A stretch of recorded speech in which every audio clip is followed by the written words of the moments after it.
Among a million stars, we'll wish up there is ours. Maybe this time it all comes true.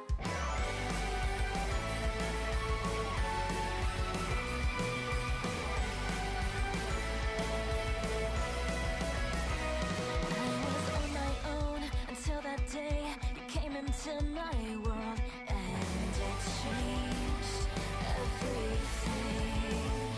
Now I'm not alone, and I can see a brand new path appearing before my eyes, but I can't reach it alone. I need someone to show me the sky, and a voice on the wind tells me that maybe you could lead the way. Among a million stars, I'll wish out there is ours. Maybe this time it all comes true. Whatever comes our way, we'll face it unafraid and take this world on together.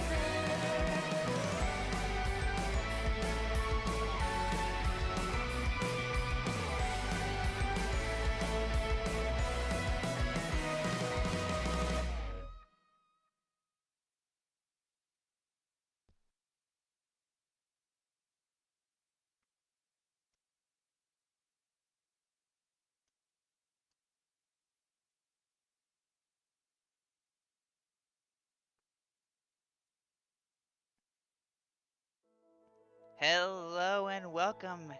Happy Friday, all my US East Coast peoples over there. Hello from over the pond.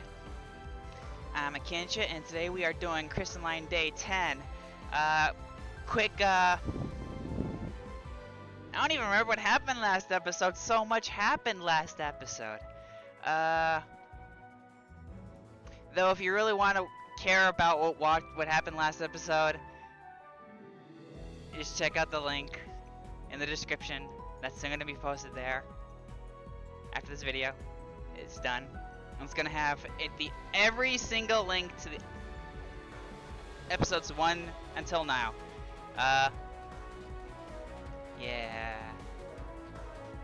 Oh yeah, we cast it without a manipulator. I remember now. He just pushed his hand out, and this giant force of wind came out of his hand without his manipulator. Oh yeah, and Kara and Zach are a couple, and us and Leanna are a couple.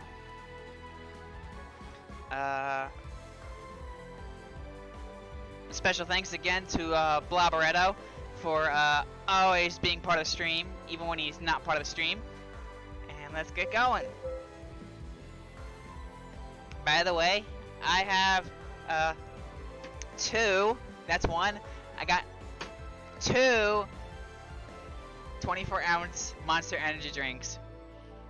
So I am going to be very, very, very, very hyper because I am currently like halfway through the first one. So, whee! So let's start.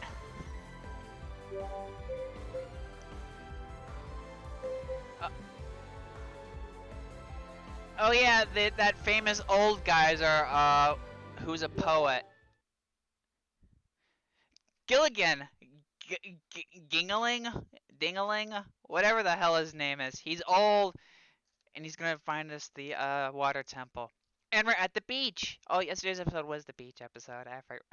You know, so much happens in this game that I forget things.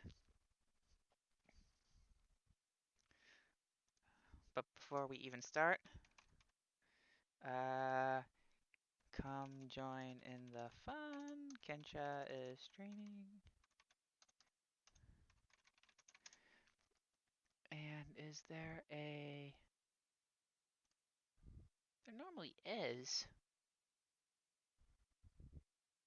Where is it? It's not here. The link to this video is where?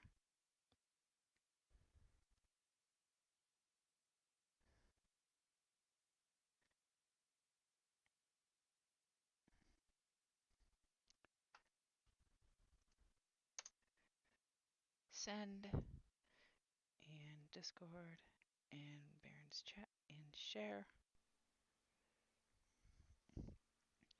And that is done. And going back to live chat. Okay. We are done. We are all set up and configured. Yeah, configured.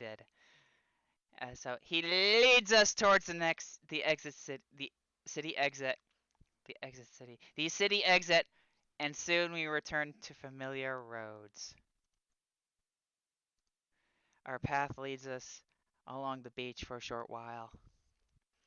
The white sands glitter beneath the sunlight and filter annoyingly into our shoes. Ugh, you ever guys go to the beach and you're wearing shoes and sand gets in your shoes? It's the most disgusting feeling in the world, just feeling sand in your shoes. Ugh. Eventually, we return to flat dirt roads and travel late into dusk. When the sun is finally creeping below the horizon, we stop a bit off the main path into a grove of trees. What the hell? A grove of trees to make camp. Not a grave of trees. What the hell is a grave of trees? After the fire is lit, the savory perfume of dinner makes my stomach growl. We all gather together as we serve out the food. Kara sits close to Zach during dinner, her arm brushing against his whenever she takes a bite of food. I catch Zach glancing at her every once in a while before quickly looking away. Andrew has better internet, up from 300 kilobits to 20 megabits? Really? Really? 20 megabits? I'm sorry. Leanna scoots closer to. Oh! Leanna has a crush on Gingalin. So, Gingalan, can you tell us some more stories? He chuckles. Oh, I don't know. Leanna squirms. Please? Donut, how we doing today? It's been a long time no see.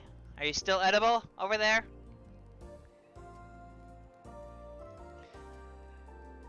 She moves even closer. Her eyes glitter with the kind of excitement I usually associate with small children. We'd love to hear one. No, we wouldn't. Amelia takes a tiny. Okay, Amelia, shut up. She takes a tiny bite, then nods. Perhaps one which is not as widely known. 42, if you are in the stream, here's your lolly waifu, by the way. I'm doing great over here, Donut. Thank you for asking. Just enjoying this video. I haven't seen you watch with the other videos. Feel free to go check out the videos. There's like 9 other ones. That way you can catch up with the storyline if you want.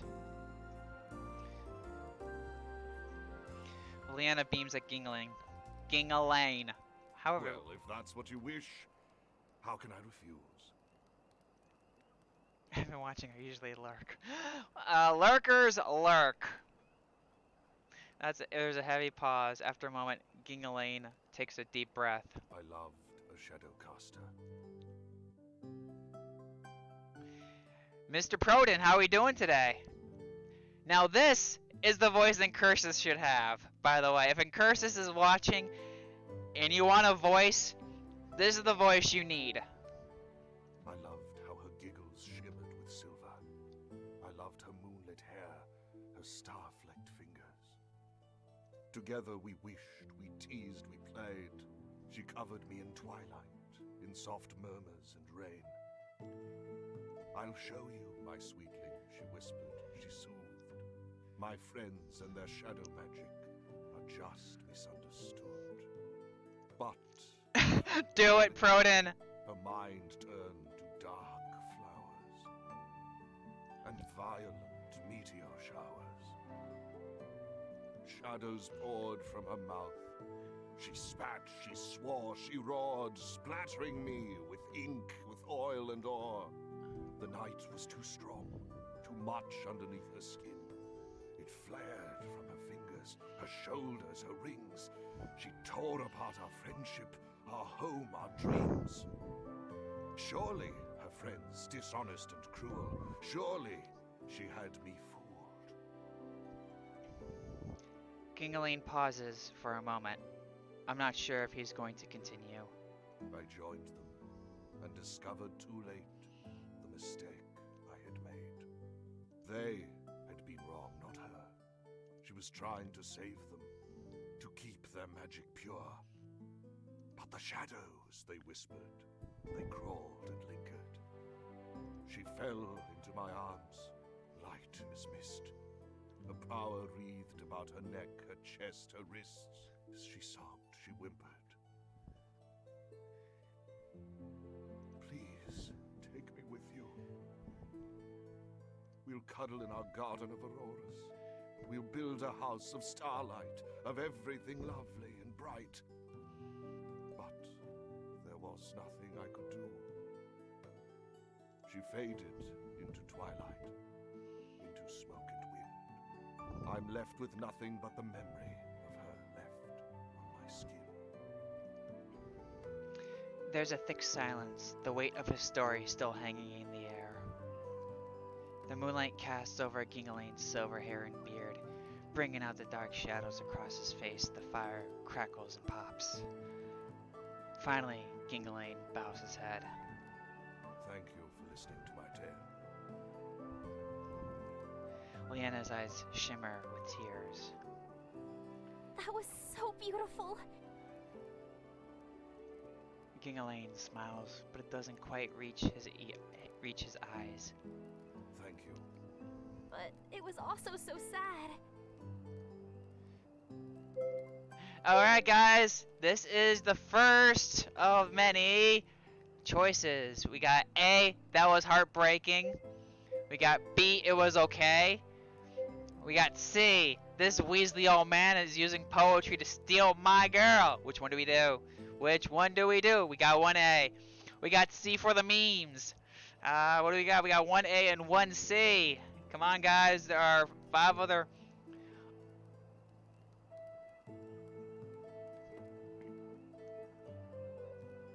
So we got 1A, 1B, God, we got 1A, 1B, and 1C. What the hell? Yes, you did really. How am I supposed to break the tie for this one?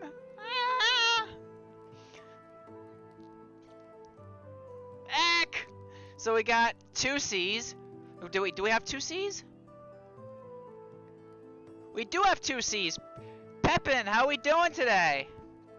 We got C. It looks like C.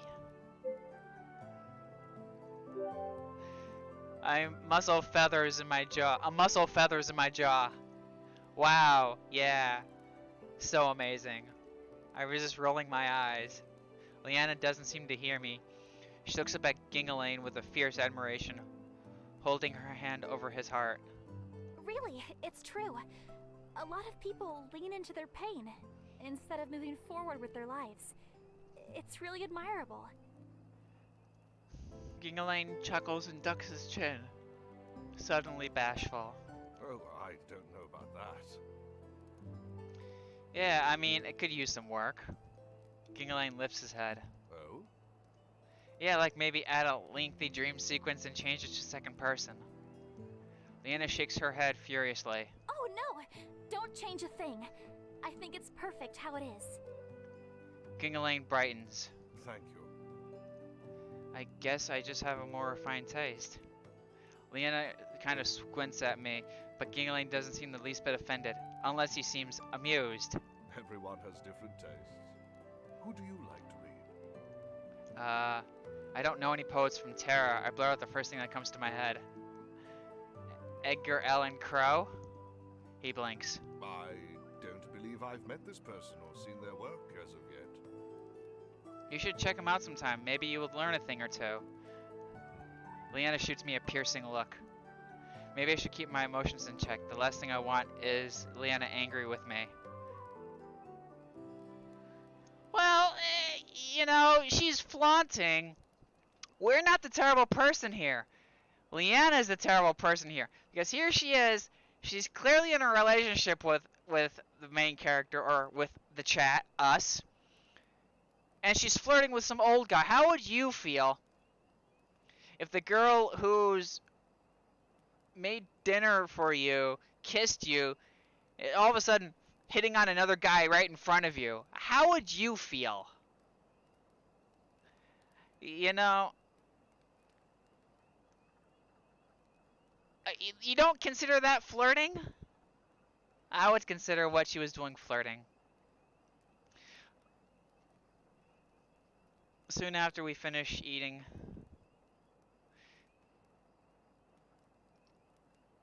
yeah, but she's fawning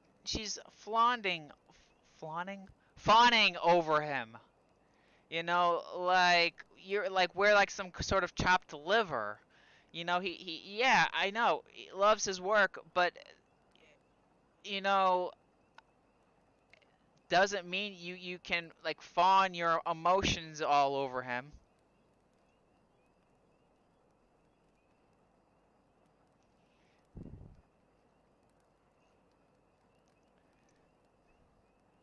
Sure, we'll agree to disagree. Just remember that I'm Kincha and I'm right. Yeah, I agree to disagree, but it's just like you're wrong. Soon after we finish eating, Gingaline leaves us to refill his canteen with water from a nearby stream. Leanna and Amelia go out into the field, but I'm not too certain what it is that they're doing. Zach and Carr clean up and seem very content to do so without my help. Oh, that looks fun. I look up. Gingaline is standing there, retying his canteens to his belt. What does? He nods towards Leanna and Amelia. I follow his gaze to see them practicing magic out in the field. Amelia waves her hand and sends a small flurry of ice across the grass. Wait! Ice? I thought she was fire! Does she have multiple elements? I think she has multiple elements. Uh-oh. The Pongo grins, hopping up and down in excitement. Boy! Boy! He bounces after it, making Leanna giggle. Her manipulator pulses blue, and a small gust of wind breathes out from underneath him. It makes him hover above the ground. Boy! It's okay. I got you. Leanna's breeze glides him along above the grass. Steady and strong, the Pongo's eyes light up. Boy! Leanna beams. She continues to push the Pongo across, gathering speed and momentum. She makes him soar across the grass, and he lets out a loud squeak of delight. Amelia spows more and more ice and snow, her magic trailing behind the Pongo and glittering like the tail of a shooting star. Gingling sits down beside me. When I first met you, I felt like I could sense some magic within you, too. I mean, I have a manipulator, so that would make sense. Gingling studies me. His arms seem to stare deep within me, as if trying to unmask my secrets. I shift underneath his gaze. Does he already know about me? No, I'm just being paranoid, shaking the thought of my head. I smile at Gingling, who returns my grin. His eyes crinkle warmly as he smiles. Admittedly, I'm curious to know more about you. Perhaps I could dedicate a whole verse about you and your adventures. A verse about me? He nods again, his smile bright and excited. Where is it you hail from? Astaria? Yes, but where in Asaria? Somewhere far away. Small place. You wouldn't know it. Try me. I am fairly well traveled. I rack my brain for the name of a city or a place. Any name. Okay, so do we do, the real? I'm from New York. Do we do Harry Potter and go Hogwarts?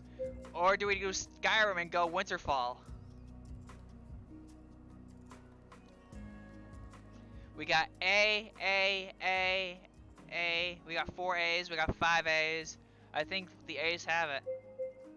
It's called New York. Damn it, that's not what I meant to say. Gingling blinks in surprise. New York. Yep, like I said, small place, tiny town, smallest town ever, not many people have heard of it. Gingling nods, looking deep in thought. What is New York like? People shop and go to work. It's pretty boring and super normal. How odd. I haven't heard of it. He fixes me with the same stare, and once again I feel anxiety rise within me. Does he know I'm lying? Gingling's smile falters, but he doesn't press me. Did you leave to study at the Mage Academy? A or B? Yes, that's what I totally did, or Leanna taught me. We're doing B. We got 2 B's. B, honesty is the best policy. B, B, B, B, okay. Well, kind of, not exactly. Leanna taught me everything I know. Oh, are you training to be a mage knight as well? Kind of. She's been training me in both casting techniques and sword fighting. He nods. I see. And how long have you been training with her? How long have I been in Terra? It feels like years, but it couldn't have been more than a few months. For a little bit, I guess. Well, you must have a very high aptitude for magic indeed. My heart stops. I haven't cast in front of him before. How does he know? What makes you say that? Well, it takes a very skilled mage to be able to train into a mage knight. I laugh nervously. Oh, right, of course. Hey, what are you guys up to? I look up to see Leanna standing behind me. She grins with her hands on her hips. Bits of her hair are sparkling from Amelia's ice magic. Just chatting. I shoot to a stand, probably too fast, but I'm eager to get out of this conversation as quickly as possible. I'm feeling a bit tired. I'm going to turn in early. Gilligan inclines his head. Thanks for humoring this, old bard. I nod and shuffle to the bedrolls. I see Leanna take my newly vacant seat. The pongo bounces over to me, shimmering from the magic. Boy! Did you have a good time? Boy! He jumps up and down, mimicking flying. I saw that. You did fly. He jiggles happily and nestles in beside me. It isn't too long before I hear the others start to wind down for the night. I guess I really was more tired than I thought, because I soon fell asleep to the warm glow of the fire.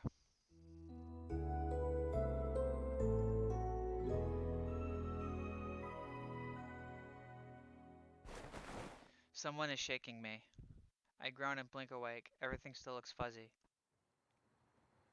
It's still dark out. What time is it? A blurry shape hovers over my face. Ugh. I'm shaken again, harder this time. What? I groan and blink again, squinting.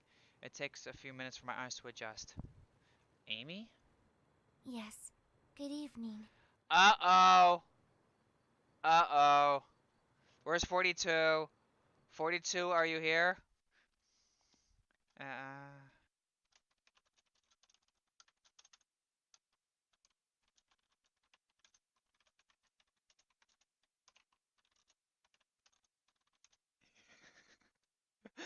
Where's 42? Your moment has arrived.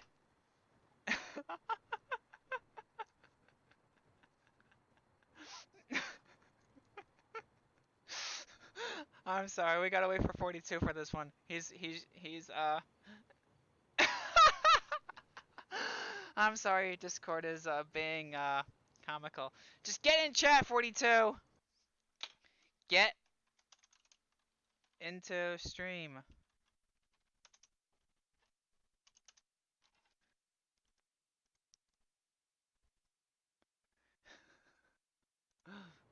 Just get in chat already.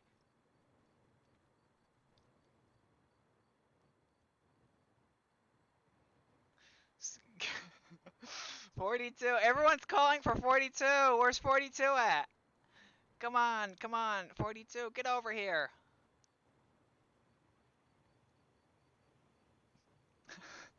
Everyone ping 42.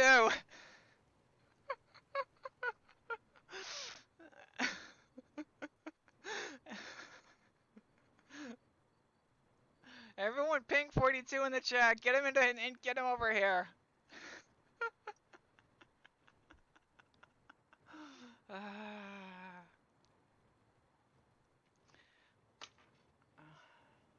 He's running late, but it's not our fault.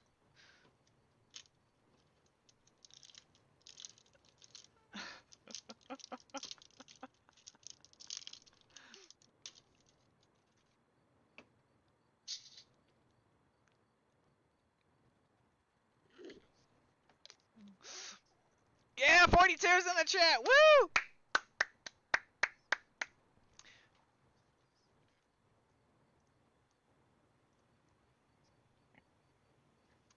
Amelia was wrestling us awake.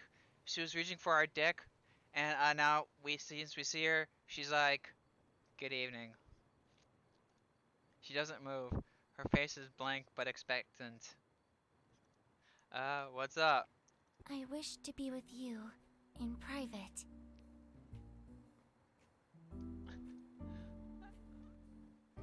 Okay, 42, 42. Which one should we do? A, B, C, or D? A being... Oh, you want to do C? You want to... No, guys, this is 42. This is 42's lolly. Alright, where are we going to do this? Away from the others so we do not disturb them.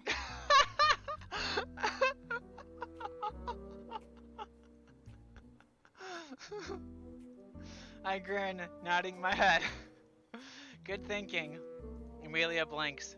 I scramble on my bedroll. The blankets get tangled around my ankles and takes a few good kicks to free myself. I stand up, almost tripping around the bedroll again, but steady myself at the last minute. This way. Amelia begins to walk up in the other direction. Hey, wait up! I scoop up the bedroll and shuffle after her. She stops halfway there and turns around. Her gaze stops to the bedroll hanging in my arms and then back to her face. Her expression remains blank as she cocks her head. Is there a reason you have decided to bring your bedroll for this conversation? She just wants to talk! What a cock block!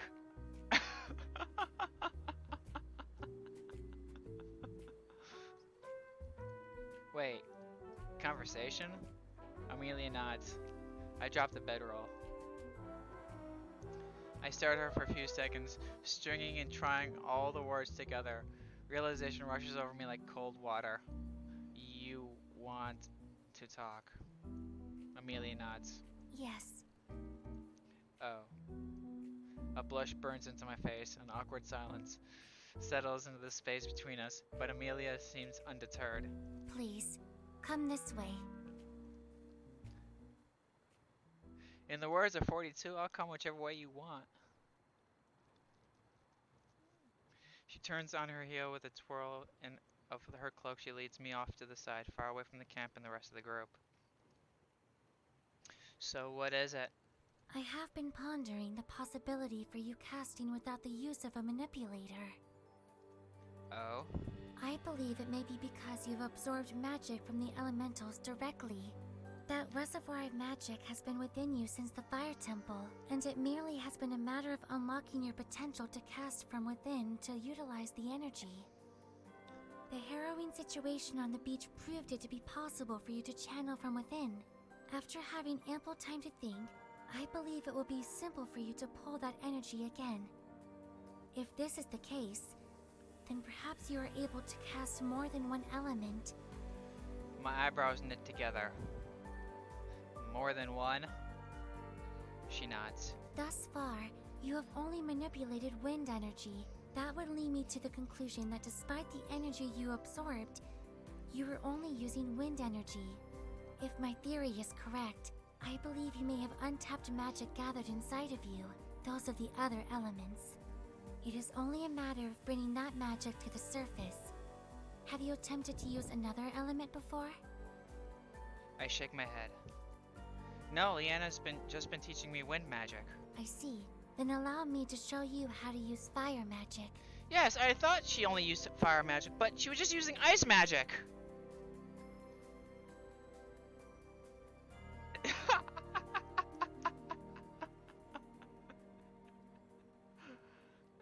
But no, yeah, she was using water magic, but she's... Why don't you teach us fire magic? So she probably uses more than one element too. What, like right now? She nods and raises her hair. Flames blaze up and curl inside of her palm. Red and orange light flickers across her face. Whoa, that's awesome. Amelia doesn't smile, but I can see a spark of pride flicker behind her eyes. She closes her fist. The flame cradle beneath her fingers before flickering out with a puff of smoke. Now, it is your turn. Okay, how do I do it? It is quite simple. Imagine the fire surging throughout your body.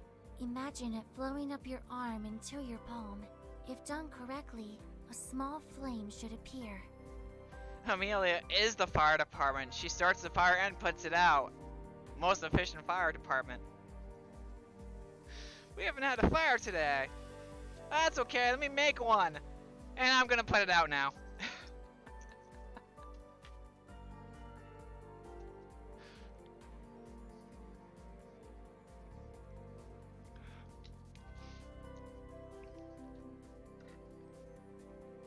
I nod and try to do as she says.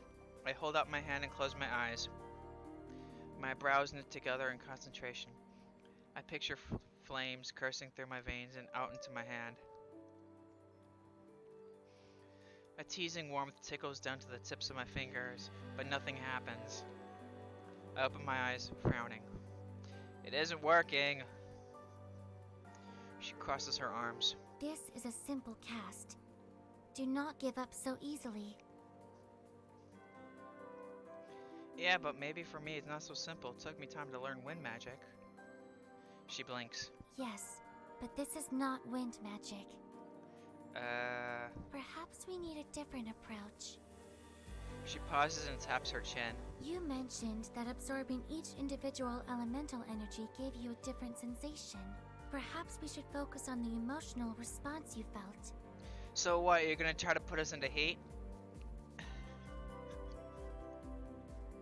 The emotion.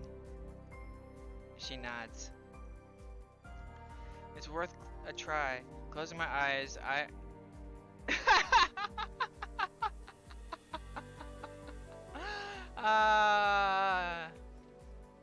that was great. Intelligence 2. Doesn't even know how to spell intelligence. It's worth a try. Closing my eyes, I remember the fire elemental.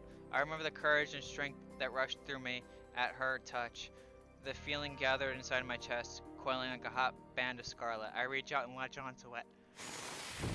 A crackling, sparkling warmth bursts down my arm. I open my eyes. Red sparks fizz across my fingertips. A huge grin splits my face. Whoa! Amelia calmly nods. Try snapping your fingers.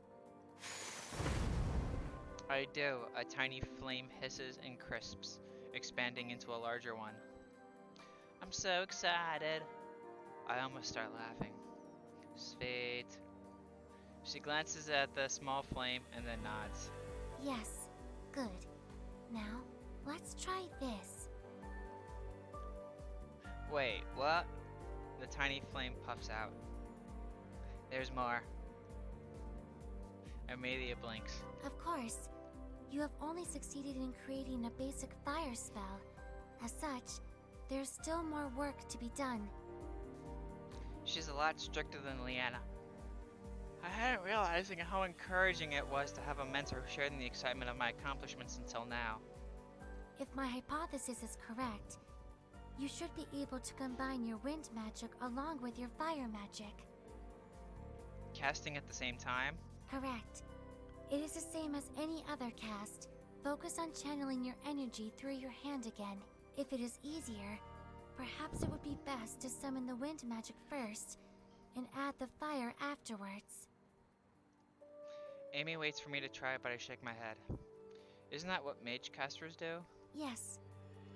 And doesn't it take years of schooling to become a mage caster student? Even more than it takes to become a full-fledged mage knight? That is also correct. What makes you think I'll be able to do it with no training and a rudimentary understanding of single element casting? Your ability for learning is already expedited when you consider the length of time it took you to learn how to cast at all. Understanding those timelines, it does not seem unlikely that you would be able to quickly acclimate to double element casting. Okay, I'll give it a try then. Reluctantly,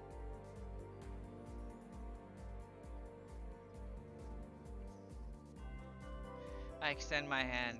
Instantly, a cool wind pours from the palm. Amelia's pigtail flutter as I in the soft breeze. Good. Now add the fire magic. How? The same way you would normally cast fire. How am I supposed to feel the same strength with fire and the feeling of freedom and witlessness with wind? Searching within, I try to balance those two feelings and then combine them into one. A moment later, that familiar tingling sensation murmurs down my arm. Heat sparks across my fingertips. Fire, larger this time, blazes into turrets around my hand and wrist. I jolt back, expecting it for it to burn, but it doesn't. The wind groans and wisps around the flames, fanning them larger and larger. Stop. I do. The fire and wind sputter out, and the rest of my strength slips away. My knees buckle, and I gasp. Falling backwards against the tree, I slump to the ground like a deflated balloon. Just as I expected. Amelia blinks as she notices me on the ground. Are you unwell? I lean my head against the tree. I'll be okay, that was just a lot of energy. I see. She pauses, deep in thought. Such a feat should have taken you significantly longer to learn. She lifts her gaze back up to my face. It might be easier for you to channel your energy because you have been absorbing magic directly from the elementals. Your progress seems to be accelerated because you are using energy stored directly from within you instead of a secondary source, such as a manipulator. I nod, trying to take all this information in at once, but my body feels so drained. It's suddenly an effort to keep my eyes open or my limbs up. Amelia glances at me again. That is enough practice for tonight. Perhaps it would behoove you to get some rest. Behoove. I let out a yawn. I am pretty tired, and it is still the middle of the night. Her brows knit together in thought. Although, if merely casting two simple spells in conjunction exhausts you to this degree, I do fear how including more elements will affect you. What do you mean? For you to successfully open a rift, you will have to engage all of the elements you have absorbed. To cast multiple elements at once may prove fatal if you experience such exhaustion from using just two elements in such a basic cast. My insides freeze. That's a bit of an exaggeration, isn't it? Amy shrugs. Of course, this is merely speculation based on my observations. Silence fills my head. It's an odd pounding, fizzing pressure. Perhaps you will be able to gain the strength to cast all of the elements simultaneously. What do you mean? The more you use magic, the more accustomed you become to it. Just like muscles can be strengthened with stamina, your mind can be exercised in such a manner for casting. How long will that take? She hesitates. A lot of things require, yes, she did say stamina. And endurance.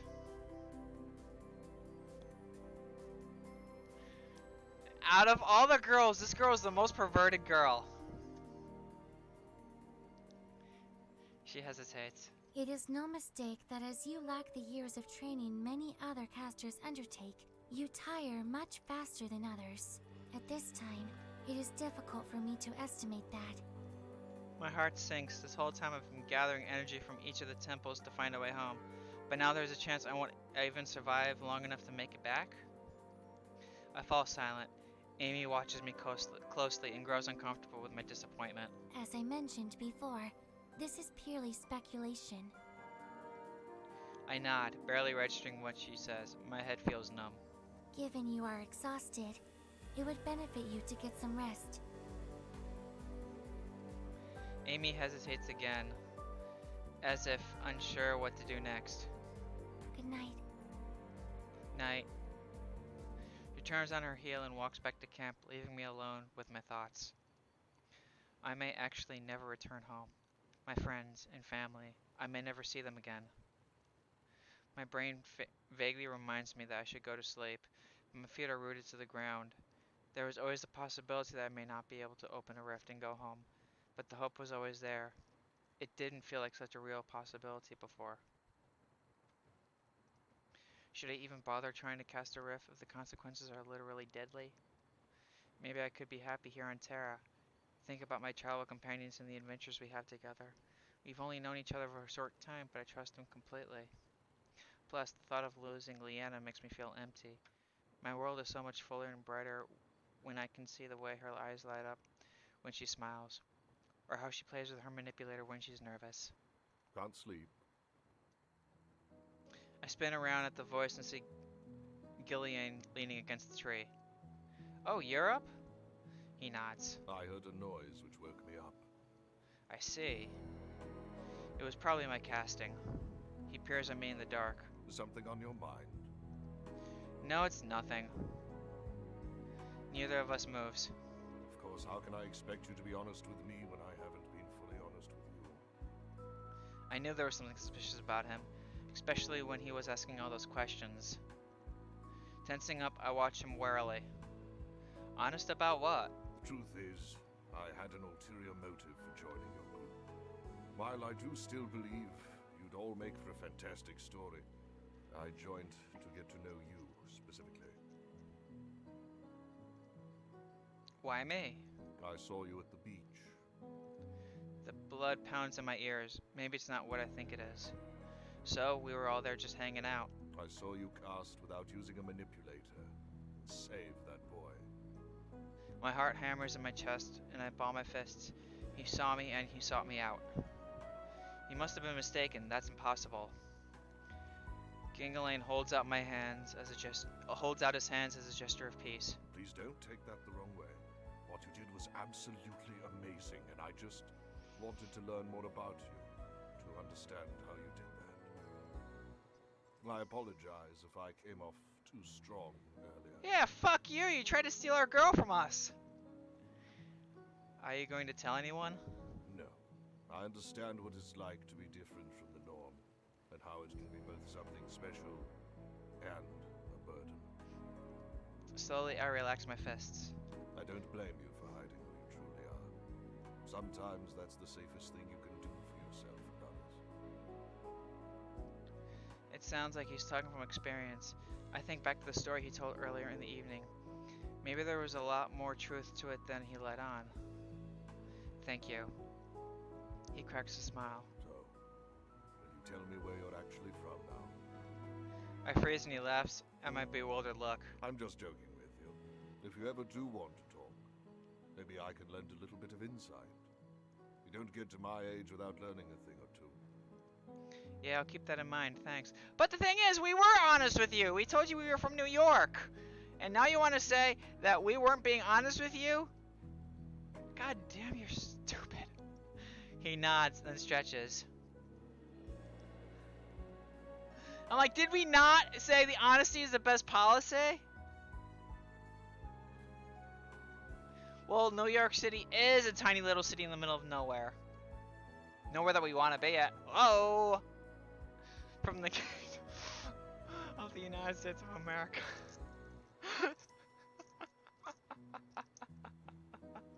Is that an Astaria?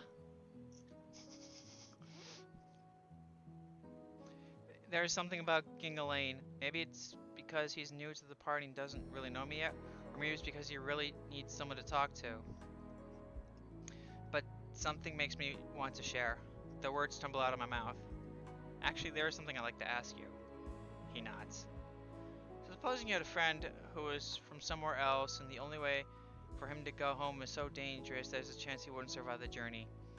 Would you still encourage him to take that option? Gingaline rubs his beard thoughtfully. I would ask this friend what he means by home. I blink.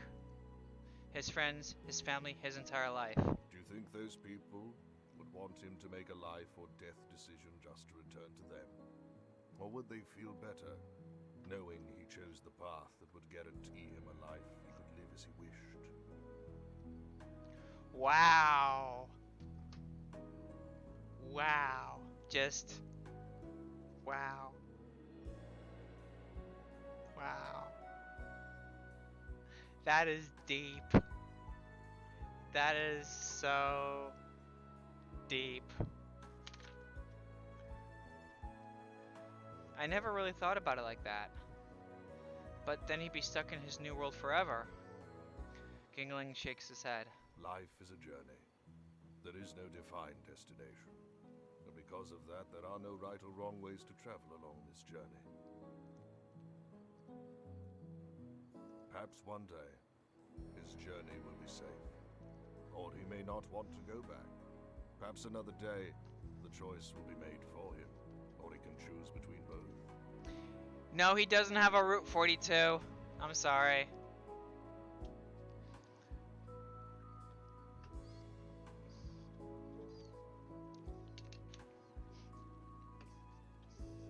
I feel myself relax as he speaks. He's right. I shouldn't give up hope just yet because the challenge has been thrown my way. Thanks, that helps a lot. Just remember that you have people who care about you and will support you in whatever you decide.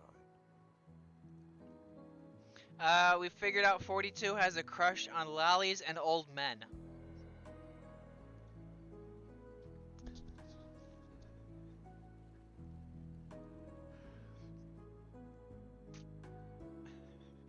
It's not me, it's Hypothetical friend, yes. He winks at me and then stretches again.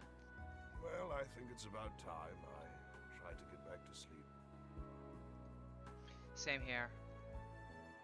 He feels to me like Gingaline has experienced a lot more than just a typical bard. Maybe he's also had to deal with the same tough decisions in his life. Either way, he's pretty alright in my book. We head back to the rest of our party in silence. Only the gentle breathing of my friends can be heard over our footsteps. As I curl up in my bedroll, I quickly drift off into a deep sleep.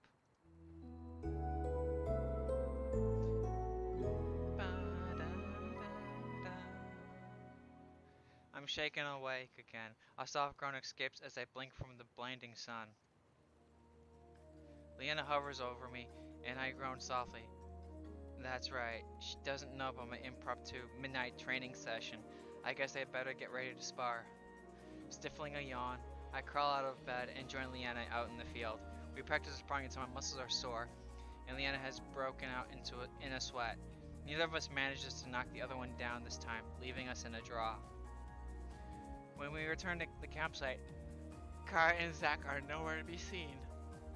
Hey, where did Zach and Kara go? Amelia looks up. She's crouched beside the fire pit with the pongo nuzzled between her neck and shoulder. They were not here when I awakened. Huh? That's weird. Kara usually sleeps and then Zach sticks around to make everyone breakfast. I wonder where they could have gone. Amy sparks a small fire. We hang an iron pot over the flames and Amelia waves her hand. Cool water rushes from her palm and splashes inside. She smiles, pleased with herself, and raises the crackling flames to make the water boil faster. Gingling watches on with interest of Amy's skills.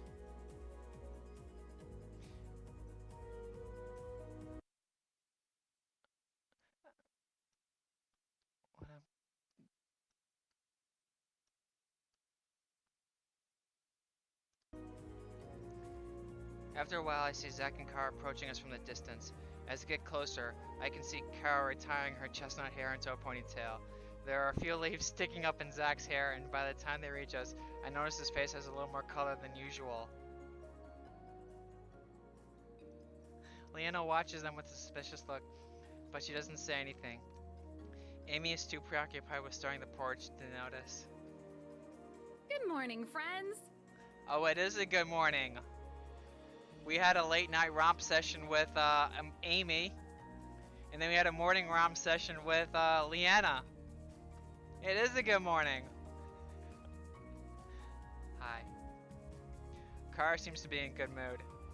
I haven't seen her smile this much in a while. Her eyes are brighter like a cat's. She stands on her tiptoes and picks a few leaves out of Zach's messy hair. Is it just me, or does he have a few extra scrapes than usual? I can see the tail end of a scarlet scratch torn across his collarbone, curled out from underneath the top of his shirt. His coat is a little lopsided too, like he put it on in a hurry. Kara smiles and brushes some dirt off of his broad shoulders. Hey, I lift an eyebrow. Hey, where did you guys go? Zach's face starts to flush. we went hunting for breakfast. I'm sure it was breakfast. I raise an eyebrow. So where is it? Zach blinks. Oh, The blush brightens in his cheeks. I, ate it already.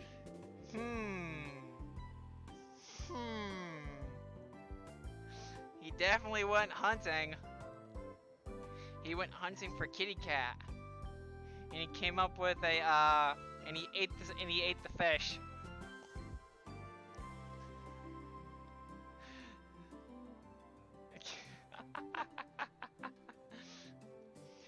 Kara's gaze slides up to Zach's face. The corner of her mouth tugs upwards. You sure did do some eating. God damn it!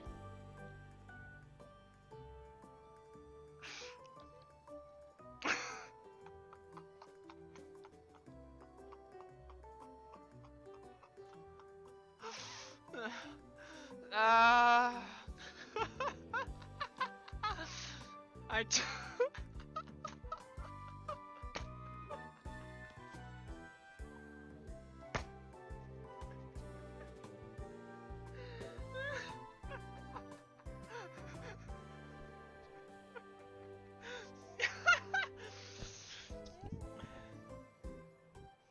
No, no, no, you did it wrong.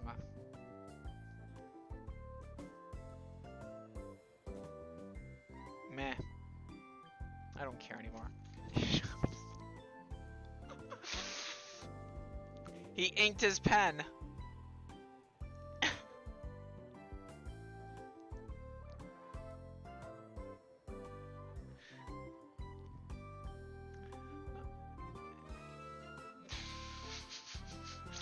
I choke and mask it into a cough. Leanna looks confused. What did you eat?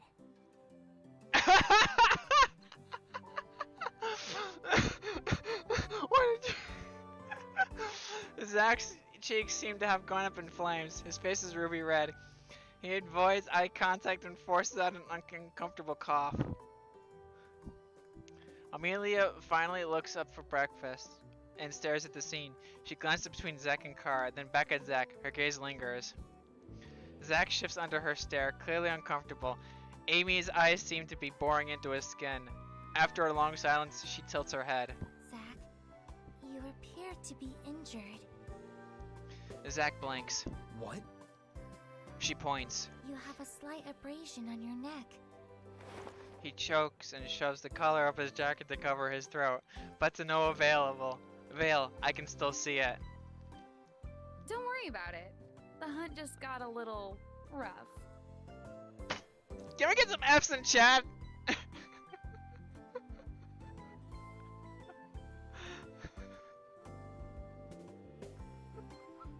Thank you.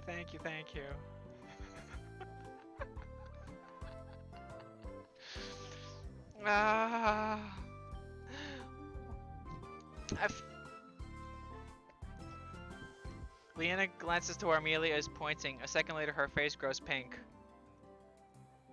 Oh, Kara! Kara feigns ignorance. What? You know what? I really don't have the faintest idea. Her eyes are full of mirth as Leanna fidgets. Never mind. Maybe the rest of us should just eat too.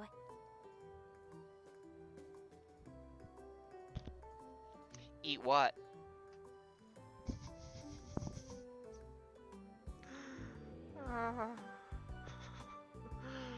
Her eyes flicked a Kara smirk. I mean, eat a meal!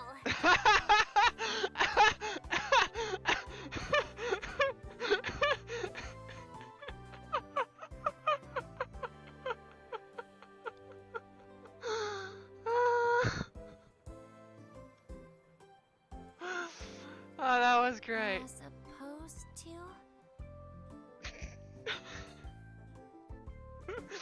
Oh. As opposed to nothing! That's why I said a meal! Gingling looks from Kara to Zack to Leanna's burning face and bursts into laughter. I can tell this is going to be fun.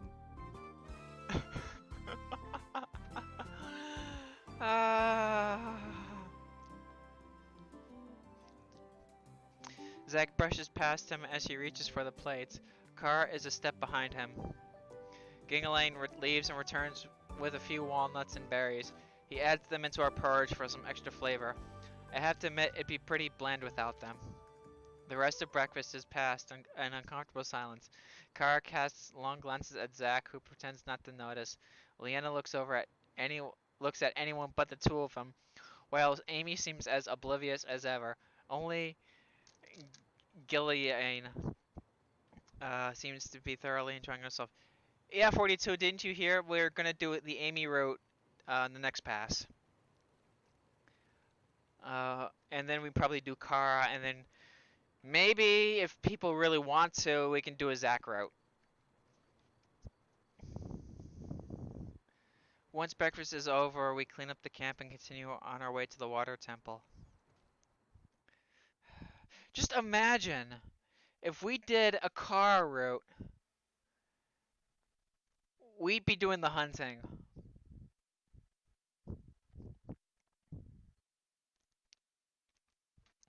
The path crunches under our feet. The sky is clear and the sun scatters its fingers into crowns over the tops of the trees. I can see the mountains in the distance, the jagged ridges sprawled out along the horizon like ocean waves. When I start to break into a slight sweat, we find ourselves surrounded by mountains. I gaze up at the range of sharp peaks like dragon's teeth. Others disappear high into the clouds. We stop in the hollow of a mountain. The air smells of jasmine and salt. I pause, my eyes falling on a wide cave mouth. Is that the entrance? Gingling beams. Yes, this is it. We cautiously enter the cavernous entrance.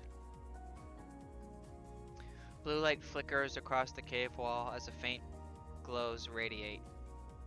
I take another look and see a large staircase leading down into deep dark water. Wait a second, are we going underwater? Gingling nods. Yes, sir. These steps will lead us to an underwater tunnel, which will take us to the temple.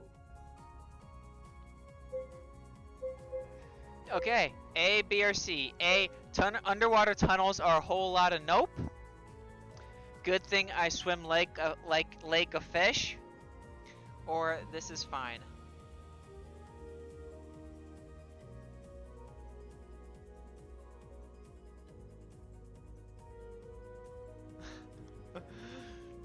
We got 2 B's and we got 2 C's.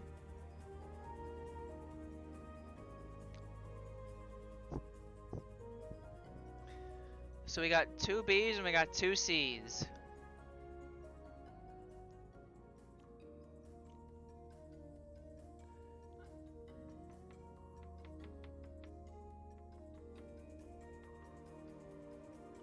Oh, Mr. Proden, are you not a punny guy?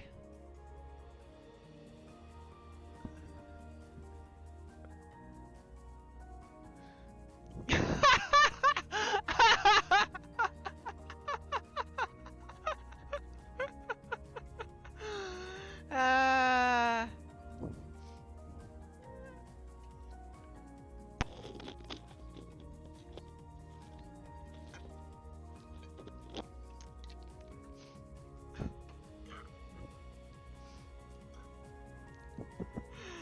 Uh, we're going to say only because Mr. Proden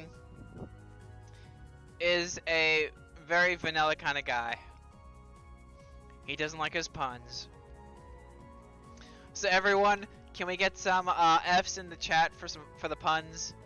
Because unfortunately, Mr. Proden doesn't want puns, so let's get some F's in chat for him.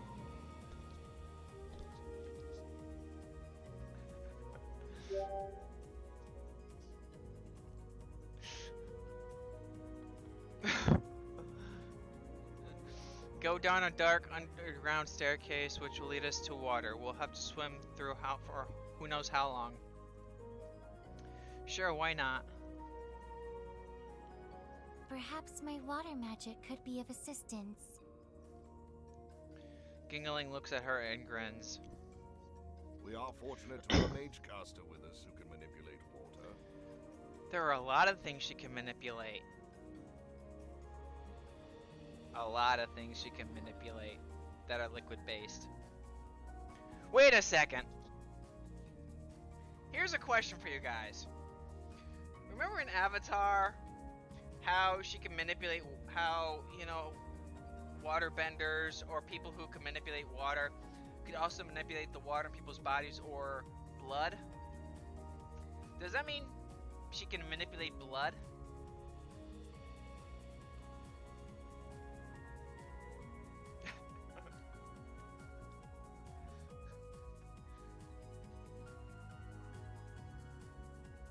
He closes his eyes and puts a hand over his chest. With a mere twist of the wrist, she bends the sea to her will, and to the wave which dare defies her, her ice will freeze it still. Leanna's eyes light up. That was beautiful. Fuck you, Leanna! She clasps. King Elaine smiles, earnest and embarrassed. Oh, do you think so? Perhaps I should write it down. No! You should. Maybe it can go into your new poem.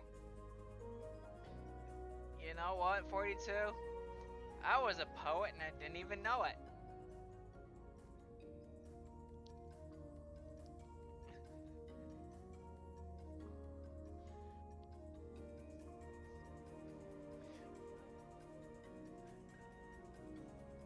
Yes, we are. Leanna is not permitted to talk to other people. Leanna is not permitted to talk to people. There's only one other person she can talk to. Our dick.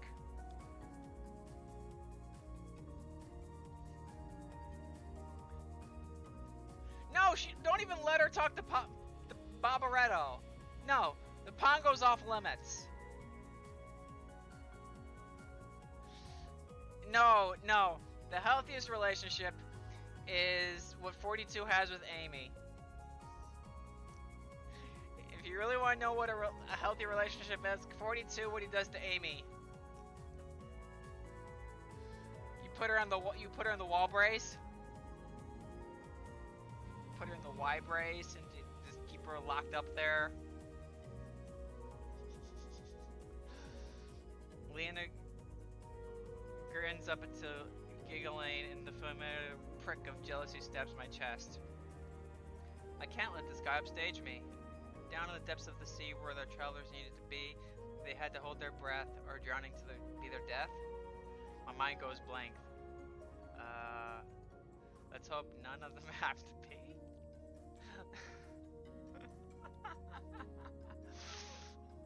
Ah, wow. Wow. That was bad.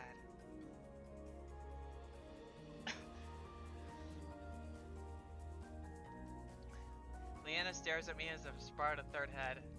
It's a work in progress. Gingling laughs heartily. Very amusing. I'm sure it'll be even better when polished. Are you guys ready to go now? We nod. Gingling leads us down the stairs. Barnacles, seaweed, and mussels cling to the dark gray stones.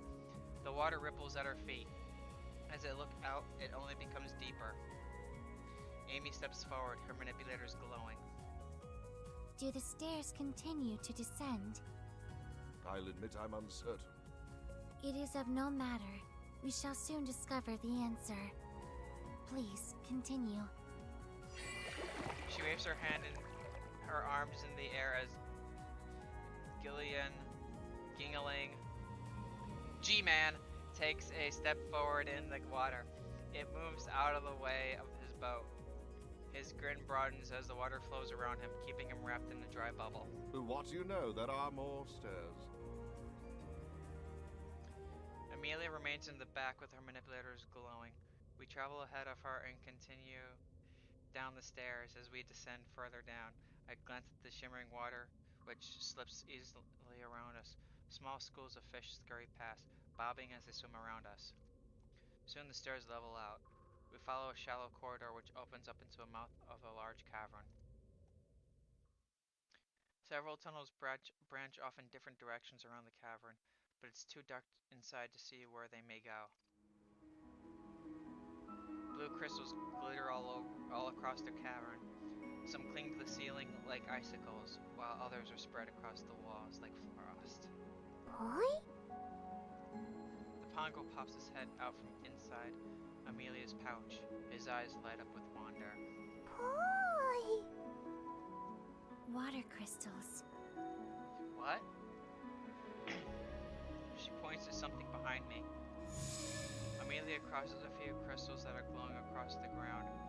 She fidgets with her bracelets. The symbol.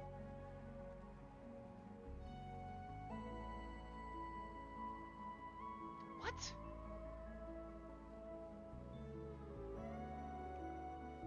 And the symbols light up. Where was that? I don't know. Fascinating. What is? These water crystals are mineable ore. One can use them to create spheres.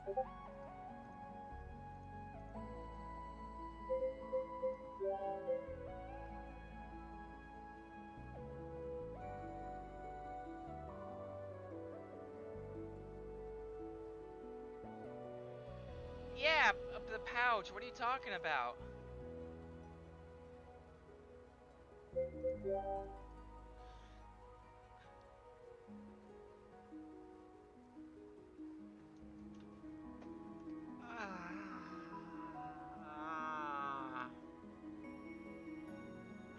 That was terrible. Amelia doesn't even turn around to face me, but completely absorbed with the crystals. This place has been lost to knowledge. She touches one of the crystals. Her bracelets glow firelight bright.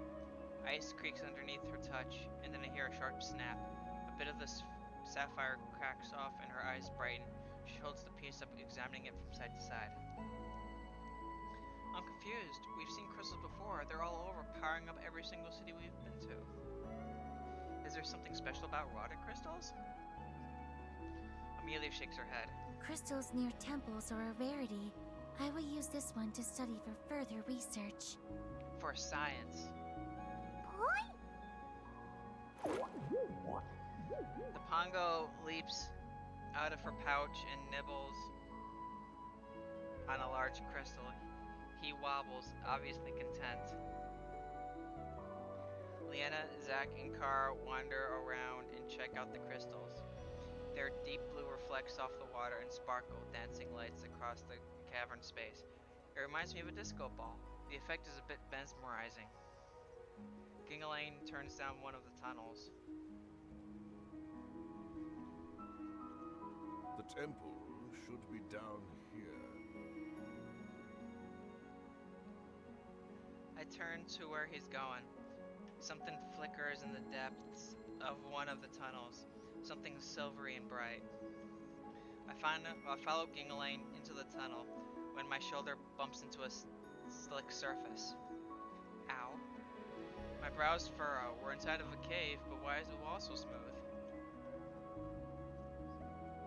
I reach up and touch cool glass. A mirror? I look around. No, it's a whole room full of mirrors. My breath catches in my throat. Hundreds of reflections blink back at me. Guys, are you seeing this? No No response. Guys? I turn around. No one is there. I notice the walls in our previous path are also lined with mirrors. How did I walk through that without noticing before? Did the others do the same? They could have gone anywhere. This wasn't just a room, it was a maze. One could say, this room is amazing. Everywhere I turn, I see myself. Every time I turn around, everywhere I turn, I see myself. I run my hands over the mirrors to keep myself grounded. But with so many reflections, I have a hard time keeping track of where I'm going. It just feels like I'm going in circles. I let out a small growl of frustration, turning around. Something purple flashes in the corner of my eye, and something white. Hey, is that you? Kara? I turn to see her and Leanna standing at the end of one of the paths. Kara grins and waves at me. I grin back, excitement flooding into my chest. Finally, I dash towards them and slam face first straight into a mirror. I lurch backwards, cupping my nose. I hear footsteps behind me. Are you alright? A blush crawls into my face. Yeah. My nose throbs with pain, but I didn't hit the wall hard enough to leave any real damage. It was hard traveling through this maze for me too. Yes, this maze was very mesmerizing. Three of us jump and whirl around. Amelia cocks her head and stares at me. Where did you come from? I followed your voices and found you all here. Mesmerizing. Thank you, 42! Oh, did you see the others? Her gaze lingers on me again. No, Leanna twists her hand nervously. I really don't like the look of this place. The mirrors are so creepy. Maybe we should find a way out. What about Zack and Gingalain? We might run into them. Either way is just better than standing here, admiring ourselves in the mirror. sounds like a plan. We twist in and out of the maze. For a while, it feels like we're making progress. We go down a long path leading straight to Kara sighs. Dead end. She places her hand on the mirror in front of us. This is going to take forever. Wait! I look up. Something shimmers inside the mirror. Fog at first, but then it slowly becomes clear. Letters brighten and form together to create a single word. Us. Kara blinks. That's it? Just us? She frowns, resting a hand on her hip. What does that mean? I'm not sure. Something to do with us? Do you think there are more words hidden out here? Probably. I glance at Amelia, who wears an intense stare. What do you think, Amy? She shrugs, but otherwise doesn't answer. I guess we move on then. We turn around and try again. The second one takes us longer to find. We keep twisting and turning in circles before Leanna ultimately reaches out and accidentally pats against a solid mirror at the end of a corridor. The letters breathe and flare up again. They form a new word. Among Leanna frowns, her brows crinkling together. us and among? What does that mean? They're really stressing something that has to do with us. I'm not sure I like the sound of that. There are probably some more words out there we need to find to make sense of this. Amy hangs back again and watches silently. She feels my eyes on her and shifts her gaze onto me. I feel like her stare is a challenge, but I don't know why. Can you make any sense out of this, Amy? You're usually really good with puzzles.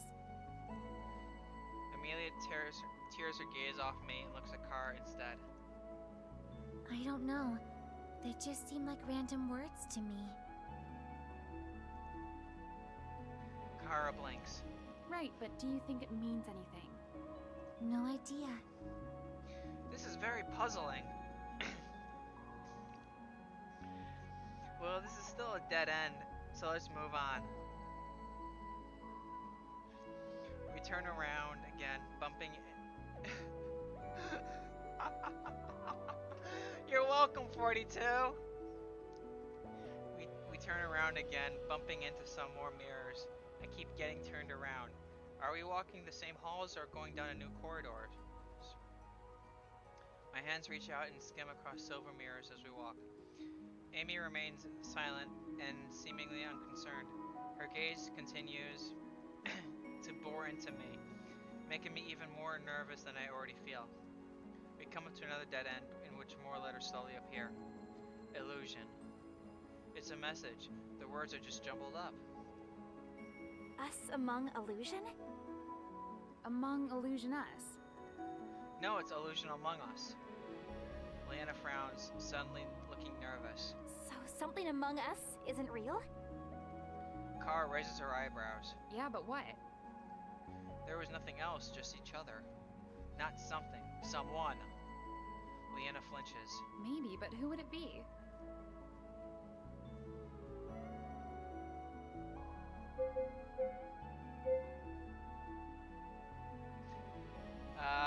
Which one do you want to do? You want to check Amelia?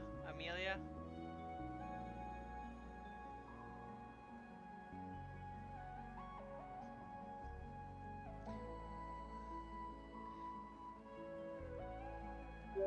I think it's Amy.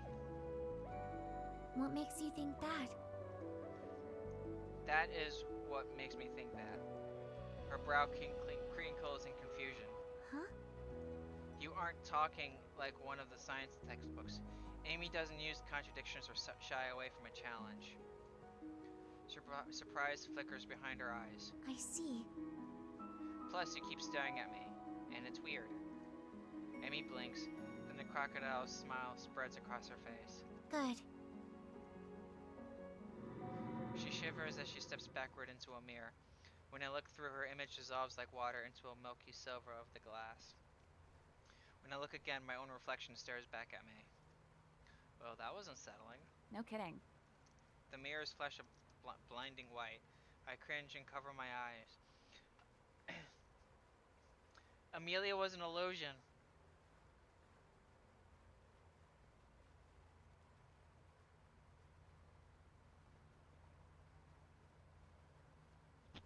See, 42 was right. He knows his waifu.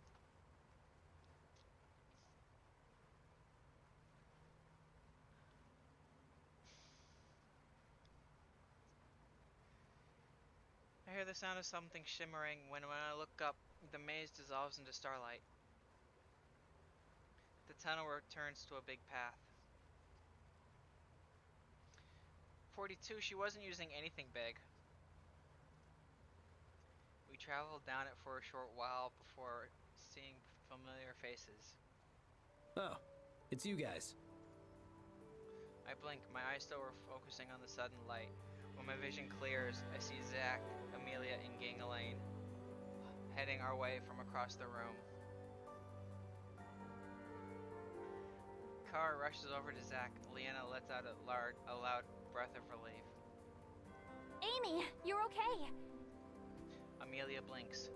I assume the illusion among your group must have been me. Yep. Leanna smiles. Well, in any case, I'm so glad you guys are safe. Elaine returns Leanna's smile. Yes, we are relieved you're all safe too. It's good to be reunited. As Leanna talks, Zach makes sure to look anywhere except at her. Even Kara narrows her eyes. Zach, you're acting weird. You're not another illusion, are you? He prickles and shakes his head. Nope. I am very much me in the most normal and loyal sense of the word. Loyal? What did you do? Nothing. I told you I was loyal. Elaine looks from Zach to Kara and lets out a hearty laugh. I had not realized it before, Zach, but you seem to be quite the ladies' man. I will be sure to immortalize all that has happened in this most daring tale of... No! Zach's eyes are wide. I mean, that's really not necessary. What exactly happened on your side? Leanna, Jingling, Zack, and I had to solve a message. Wait, but Leanna was on our side. Correct. It was very obvious that the illusion was her. How so? No reason. I look over at Zack, who's now avoiding eye contact with both Leanna and Kara. To put it quite bluntly, Leanna attempted to seduce Zack. Leanna's face turns crimson red. What? Kara turns to Zack. And you fell for her, hey there, sailor, tactics?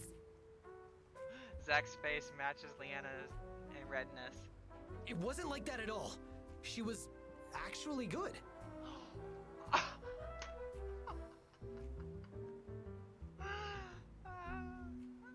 Yeah, please, can we get some F's and chaps for Zack?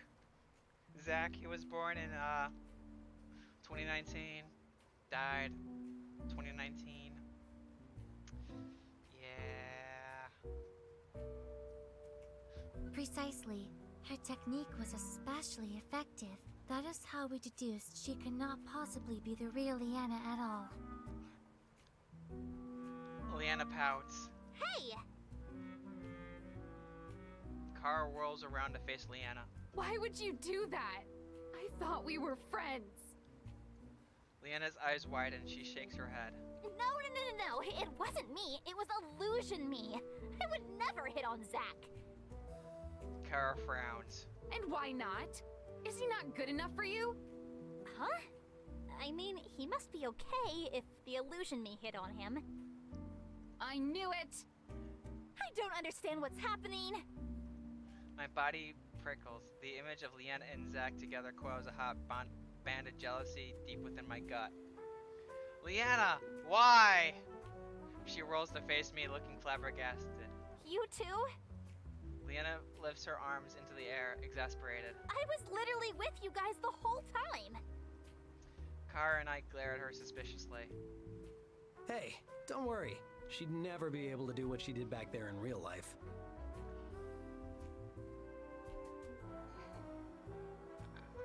Ouch! Zack just crushed Leanna.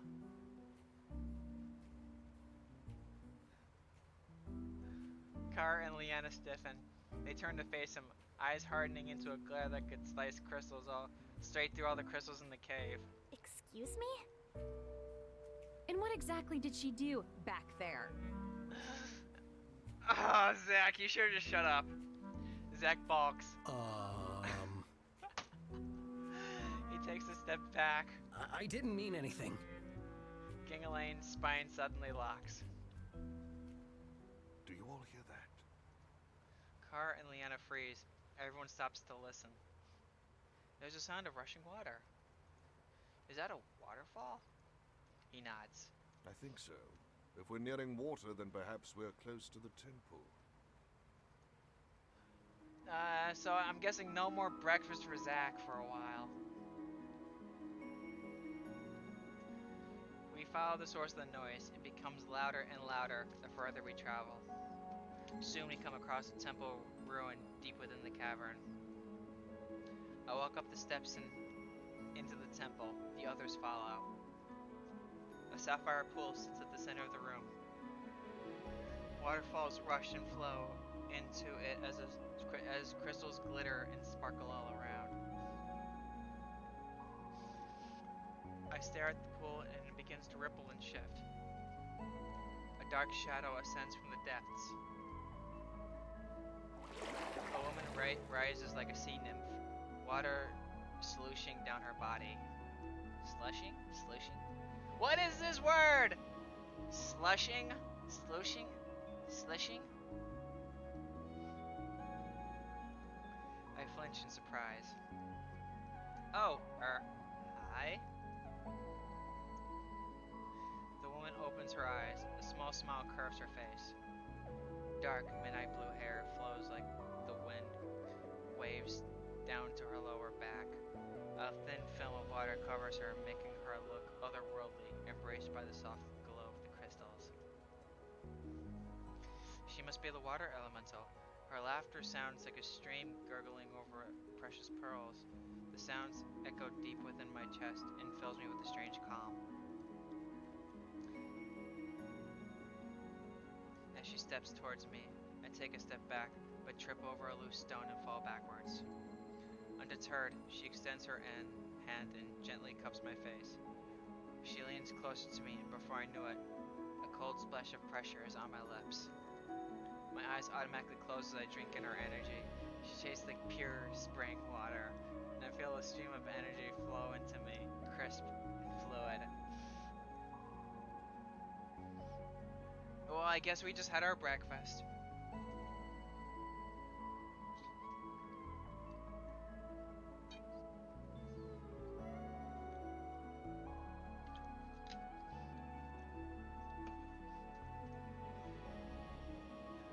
Leanna can wait. All too soon, the feeling ceases, and when I open my eyes, she's gone.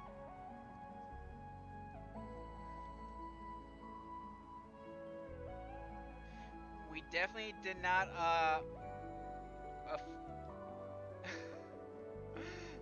yes, a fluid looking like water, coming from a woman. That wasn't Leanna.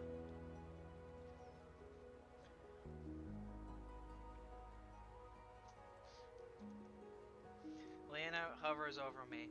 I gasp when I see her, and against my will, a blush blossoms in my cheeks. Oh, hi, Leanna. Did you just have an encounter with the elemental? Yes. How did it go? Should we do A or B, guys? Business as usual, or she came on to me? We got 1A, we got 2 A's, we got 3 A's, and we got a B. Please no B. Honesty is best policy. We got... Okay. We got our business as usual. You know, pretty well actually, just business as usual. She gives me a strange look. Uh-huh. And why exactly are you on the ground? Just standard energy transfer procedure? She crosses her arms. That didn't work, and now she definitely knows something is up. Amelia steps up to me and performs a scan with her manipulator. She hovers by my face and her brows crease into a frown. How very curious. What? My scan reports an unusually high concentration of energy. See, we should have on been your honest. lips. B was the honest route, guys. You guys done fucked up. Should have been B. Should have been B. But no. Your girl is like, no, we gotta do A. We gotta be honest. You know?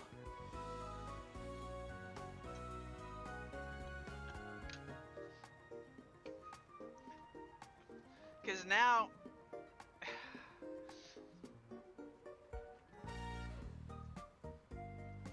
Leanna blinks before her eyes widen. You kissed her? No, it's all a misunderstanding. Your lips didn't touch together to transfer the energy then? Well... They did? It's not like I had a choice. She was already transferring the energy. I can't believe you. Hey, I'm the victim here. Besides, you flirted with Zach. That was different.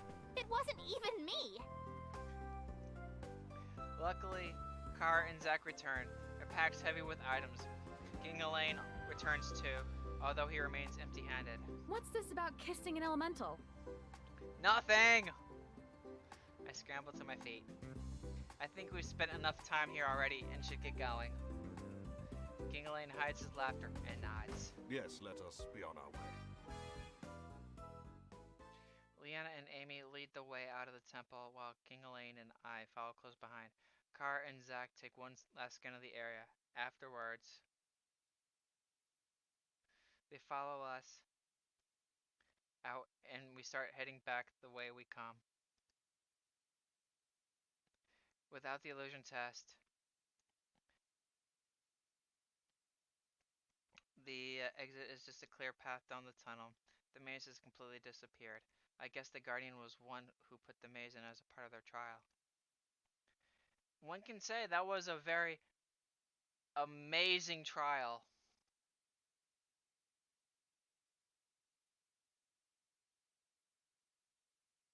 It was very puzzling.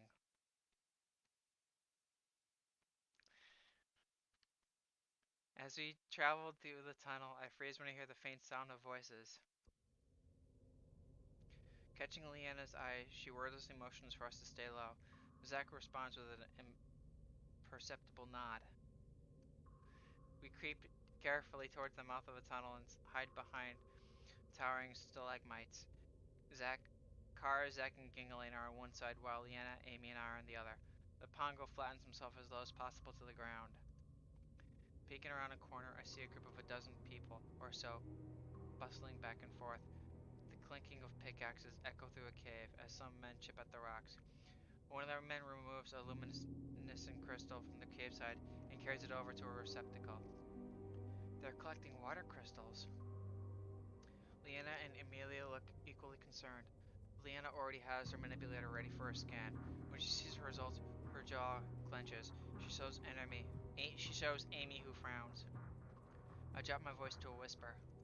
What is it? Void. I peer out again. In the middle of the cave are a group of cloaked figures. As one shifts, I spot double manipulators on his arms. A mage caster. It makes sense they need someone who knows water magic to reach the temple. But that's still some serious power they're packing for a mining operation. If this is just a mining operation, why are there mages? It would seem the mining efforts of the water crystals here are to supplement the transmutation efforts of Void. We have to stop them. Okay. It doesn't look like they're set up yet. I scan the area. There are a few scouts on lookup at the main cavern entrance. A couple of mages and a handful of miners. No one seems to have detected our presence yet. Zach motions towards us, catching our attention. He signals that we should flank them and attack. Leanna nods. Zach and Kara begin to creep closer to the tunnel opening. Leanna and Amy confer. Keep your magic ready. The rest of the team will focus on the scouts and miners. But we'll want to take out those mages as soon as possible. Amelia nods and her manipulator glow. As Leanna readies herself, we begin to move in. I ready my sword and feel a tingle of magic in my fingers. Once everyone is in position, Amelia lets loose a fireball, which lands square on the back of the mage caster. Zach and Carr race out and engage the nearest miners. Gingaline rushes forward towards the entrance to take care of the guards, while Leanna and I charge the mages. Okay guys, 8 p.m. time!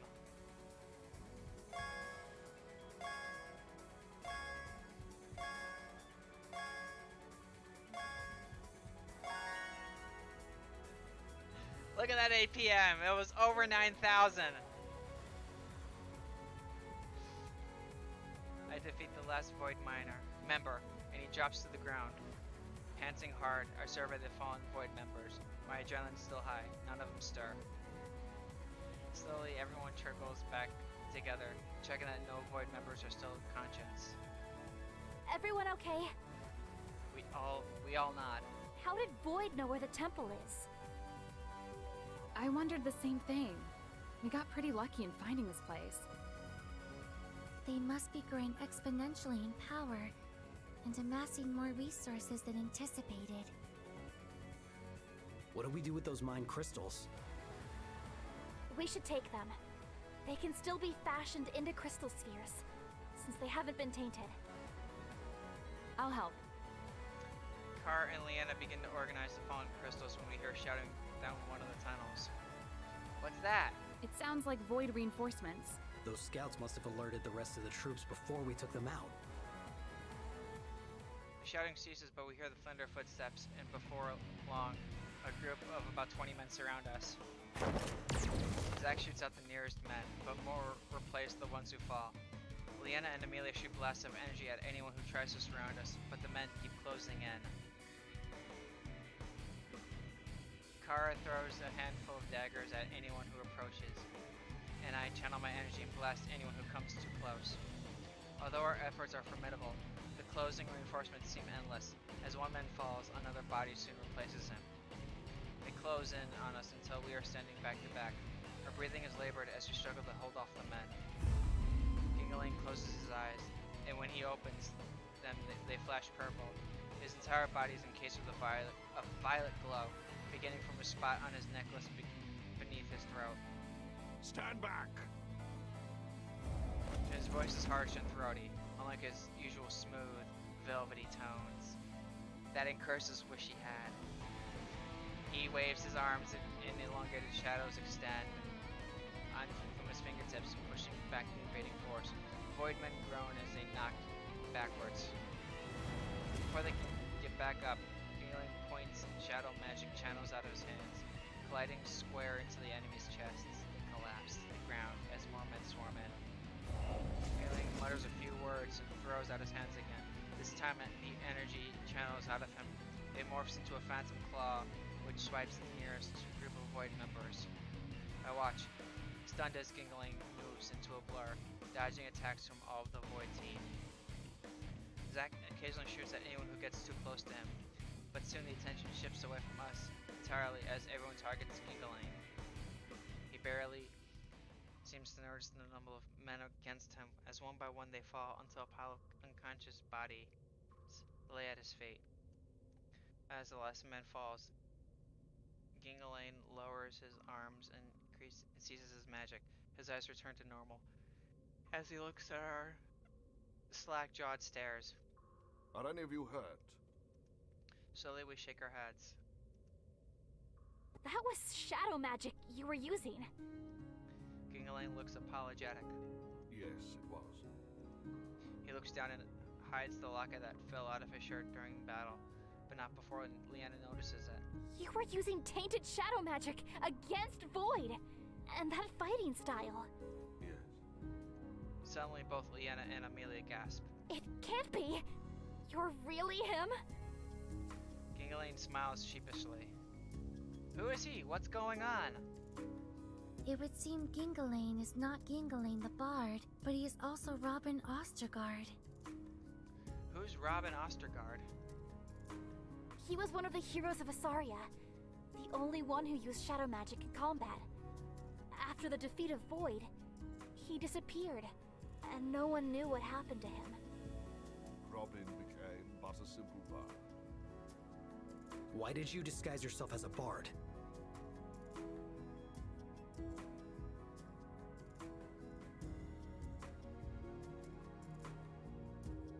He gives a soft smile. No! Risai. No, Risai. You are not gonna make us breakfast. No breakfast from you. He gives a soft smile. I thought it would be best. With all of the disturbances... Void 42, caused, check massive Discord. stigma against Baron's shadow chat, the magic. last thing, I didn't want Risai people to misconstrue posted. the events of what happened or who I really am.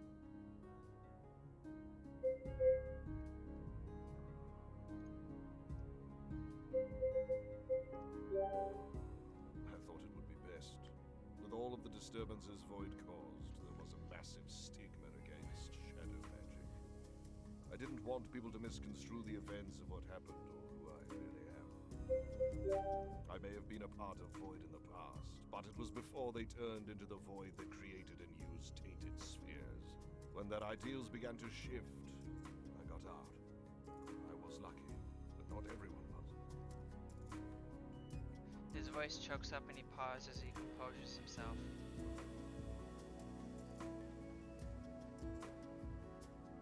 I think back to the story he told about the campfire.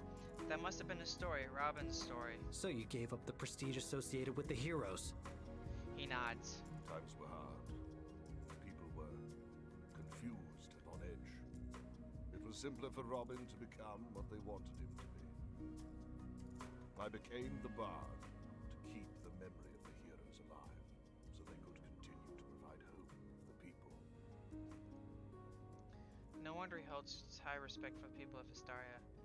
He truly does care more about the well-being of his country rather than his own needs. I don't know if I've been able to easily give up the temptation of fame and glory. Robin shakes his head and urgency returns to his voice.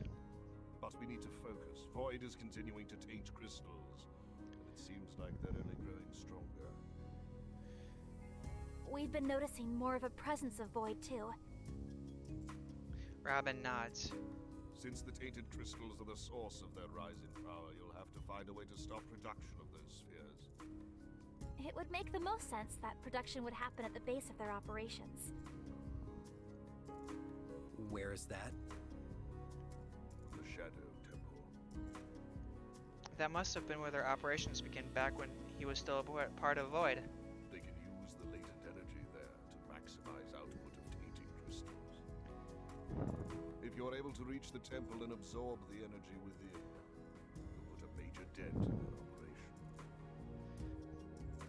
I immediately look at Leanna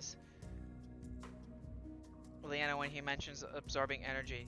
Leanna looks just as alarmed as I do. She's about to retort when Robin stops her. I saw what happened at the temple just now, and I felt the change in energy levels. He turns to me.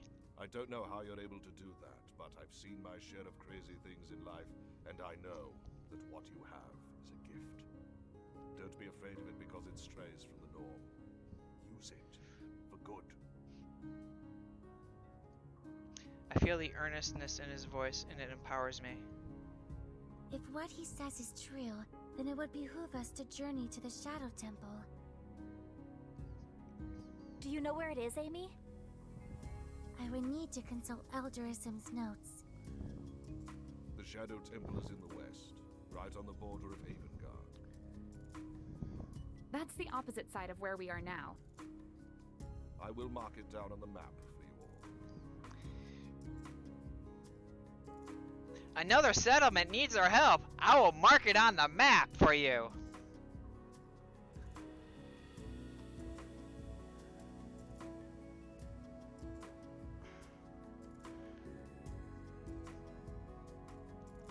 General, another settlement needs our help. I will mark it on the map.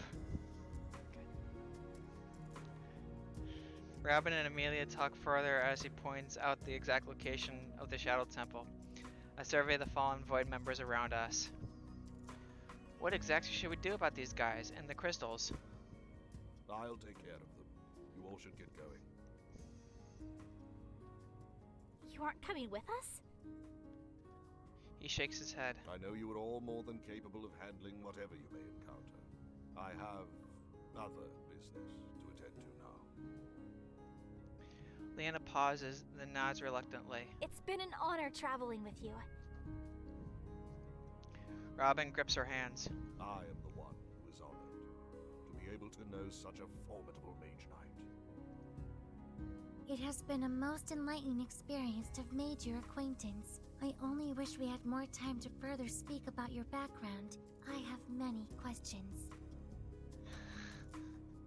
I'm sure our paths will cross again someday.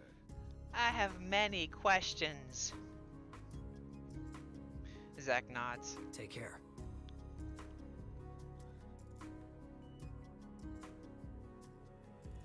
Robin heads back.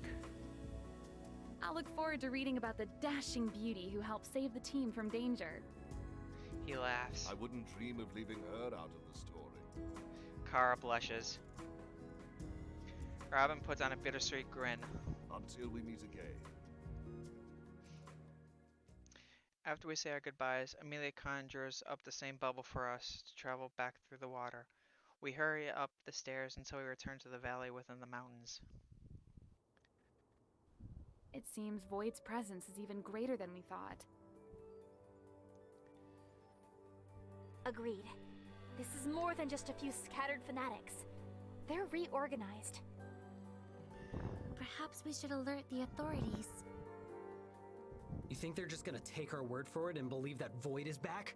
They'll launch an investigation which would take months, maybe years. And by the time they realize it's true, Void will be even stronger. Zack's right. When the team debates on next steps, I remain quiet. Void is also on the rise, and my team needs my help to defeat them.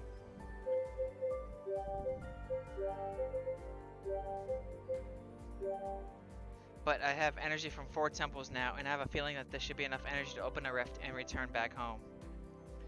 Even if I can return home, Amelia's warning about casting resilience is on the forefront of my mind. It nibbles on my thoughts and feeds on my fear.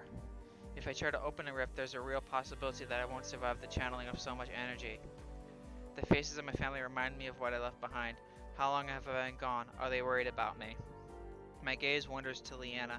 My heart flutters whether I see her big blue eyes fall on me. Her smile makes me feel like I'm walking on air. I love her caring nature and the way she keeps me grounded. Now that I know her, I can't imagine a life without her in it. Terra feels as real as my home on Earth. What would happen if I left here to defeat Void without me? Would they be okay without me, or would I be setting them up for failure?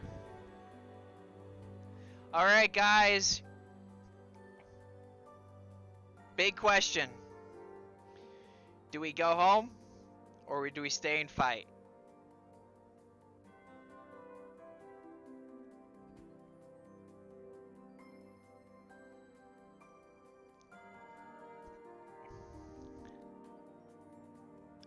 We got 1A, we got 1B.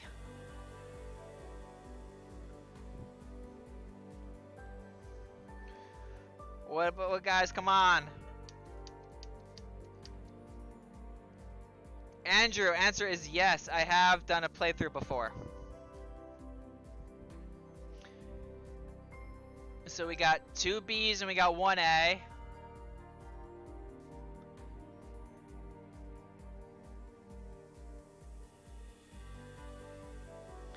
Come on, guys. We got 1A, we got 2 Bs. Come on, guys.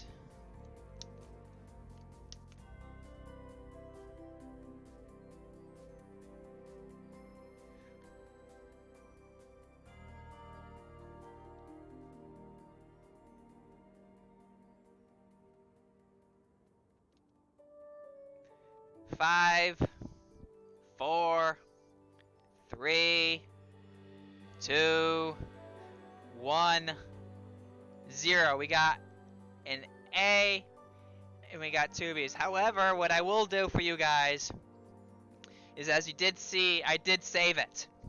I did save it a few lines back. So, we can do A and then we can do B. So, you can see both. You can see the failure ending, or the ending from this point, and then we can come back and stay and fight. So let's do both. I look at my friends and the turmoil in my mind stirs. This isn't my home. I don't want to abandon my team here, but I can't just leave my friends and family back home either. What if they're looking for me? I can't let them think I'm dead. And now that I have the chance to go back, how could I pass this up? And yet, I look down at my hands. I remember the fatigue I feel after practicing with Amelia. Her warning runs through my mind, turning my blood into ice in my veins. Well, it's not a failure. It's more like this ends the game, but it's not like a hard failure, so like you think it's a failure. It is one ending of the game, but it's not considered a failure. I might not even make it home if I tried. Is this really worth the risk for something that's not even guaranteed and could potentially end fatally? Of course it's worth it. It's where my loved ones are waiting for me, and it's where I left my life behind. Void isn't my fight. I'm an anomaly in this world, and that's a strong indicator that I'm not meant to be here.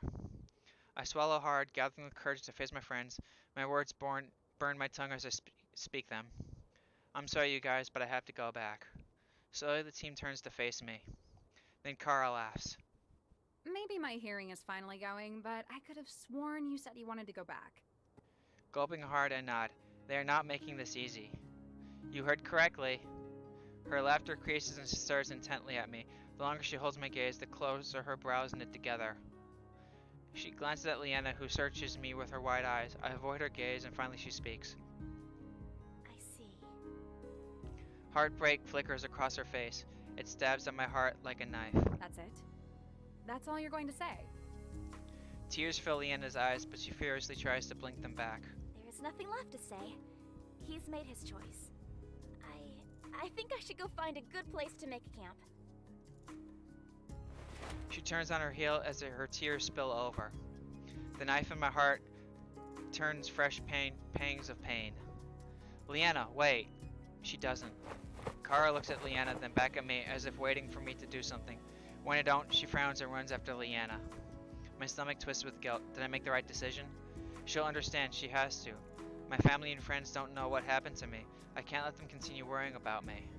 I wait for a few more minutes, but it's clear neither of them are coming back. Zach crosses his arms and says nothing.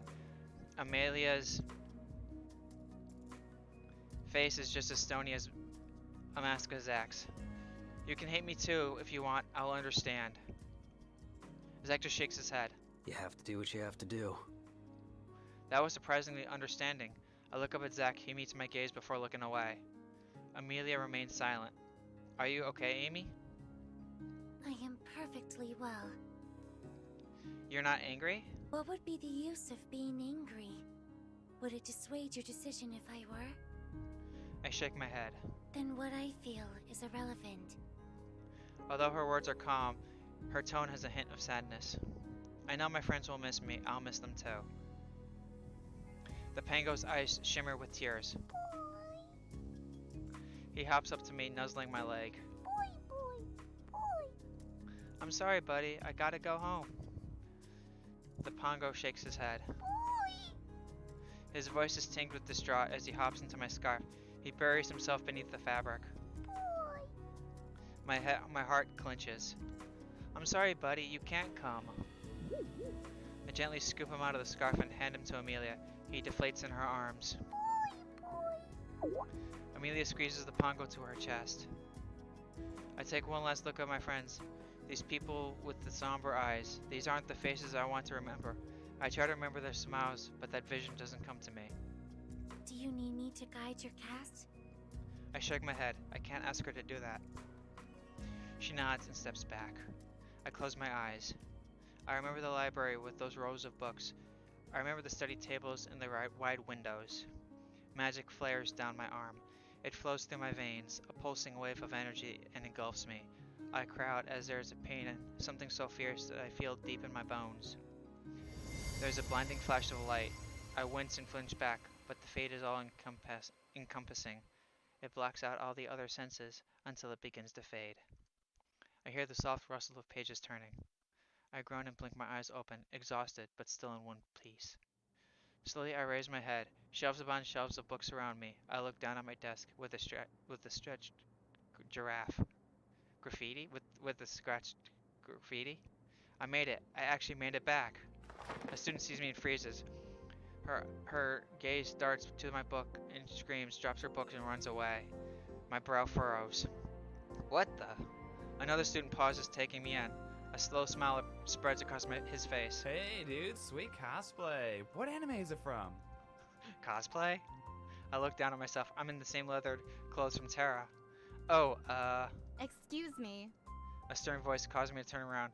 A woman with a tight bun-and-rimmed glasses stares at me. I don't know what this is.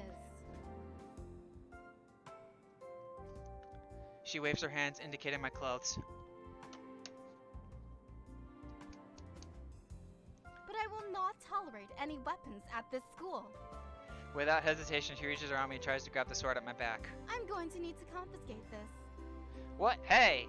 I struggle. What the Hang on, there's a spider in my room, and I gotta kill it.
Okay, I struggle out of her grasp.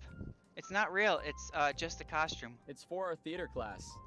I recognize that voice. Glancing over, I see my friend Alex approaching. He flashes the librarian a winning smile. She crosses her arms and huffs. Well, next time you should change first. I will. She turns around and walks away, her heels clicking on the floor. Seeing one of my friends fills me with the warmth. Alex looks me up and down. Dude, is that a real sword?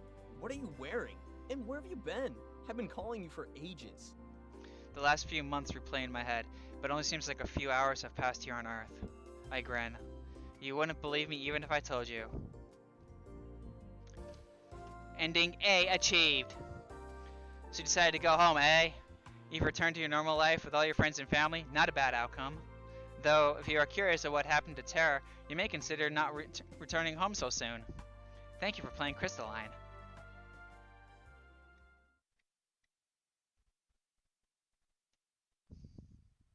We'll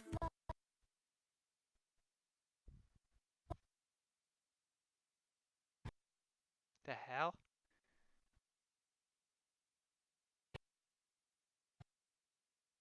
Wow, apparently there was supposed to be some ending music here, but it's not working, so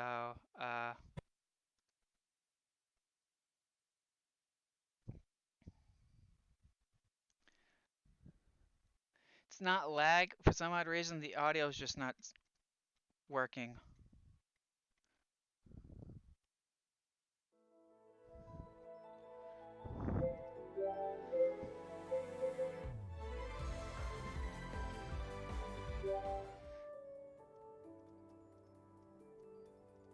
I'm just gonna skip across to where...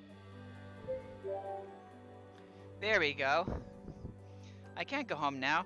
There's too much to be done here. And I care too much about these people to turn away from their time of need. I glance at Leanna. There's no way I can let her down. I look into going home after we defeat Void. I grin. Go kick some Void butt! The others stop their planning and turn to me. Leanna matches my grin. That's right. Let's get going. Indeed, it would be beneficial for us to depart this place. We all agree. We travel through the mountains until we find a soft, grassy place to make camp. It's just by the time we've gathered all the ingredients for dinner. Leanna helps me prepare our meal as the others are gathered around the map. She stokes the fire with her wind magic. The flames burst higher, crackling and heating up our stew. The firelight casts an orange glow across her beautiful face. I smile and lean in to kiss her on the cheek. She squeaks and my lips come into contact with something cool and hard. I blink and my lips have cast their gauntlet instead. What's wrong? My words are muffled, lips moved against her palm. Leanna's voice lowers to a hush. What if they see us? I glance at the group. They seem to be too absorbed in the map to even notice. Does that matter now? She blushes and I gently take her hand in mine. Leanna freezes. She glances at my hands covering hers. Another faint blush heats her cheeks. She shakes her head. I guess it doesn't. An odd joy unfurls on my chest and a grin spreads across my face. I glance at the group and then back at her. If we acknowledge we're dating to the group, maybe Leanna would be more comfortable acting like a real couple in front of everyone. Maybe we should just tell them that we're dating? Leanna turns a darker shade of red. She bites her lip, hesitating. I squeeze her hand. Her blue eyes flick up to meet mine. Yeah. Okay. She squeaks back. A smile graces her lips. How do you think we should do it? A, B, or C, guys. One of us should tell them. Show, don't tell, let's make out. Or C, let's just let it happen naturally. We got one B. We got two B's for the memes. We got C. We got two B's and a C.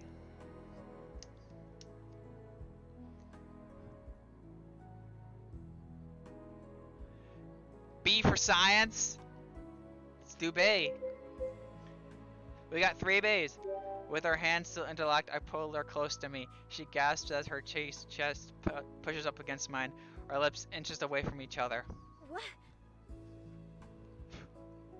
As her blue eyes meet mine, I press our lips into a passionate kiss. She squeals against me and breaks the kiss. What are you doing? I grin devilishly as I pull her back to me, letting the team know that we're dating. I lean in, but Leanna holds a finger to my lips, stopping me. She shakes her head. Nuh-uh. We're going to tell them. But we are telling them! With our actions. I am telling them! With our words. A sigh. Fine. Let's go. I tug her to stand, gently leading her to the group, nerves flutter in my stomach as we approach. According to the notes, if we head in this... Hey, you guys! Everyone looks up. The pongo blinks from on top of Amelia's head. We have an announcement. Car raises an eyebrow. Oh? Yeah. They stare, waiting for me to continue. I glance at Leanna. Her blue eyes shimmer with confidence. She nods, encouraging me to go on. I suck in a deep breath. Leanna and I are dating. Everyone, including the pongo, blinks. Right. She turns to face the map again. The rest of the team follows suit. Okay, then if we want to go through here, the last location will be at Meja... Hey! We'll have to backtrack to Costa Coral too. Did you even hear what I said? The party looks up. Zach crosses his arms. Yeah. So? So don't you care? A fox grin slides across Kara's face. It's not exactly new news. Leanna balks. What? Shock floods me.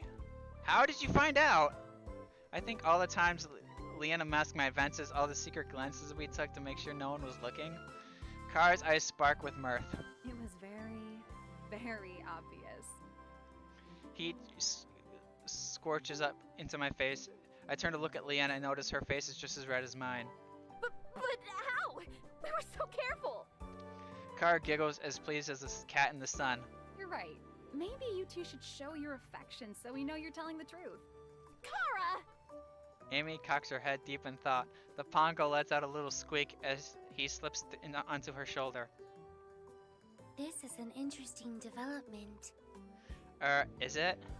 She nods. Based on your individual masteries of energy manipulation, your genetic merge should yield an extremely magical inclined offspring.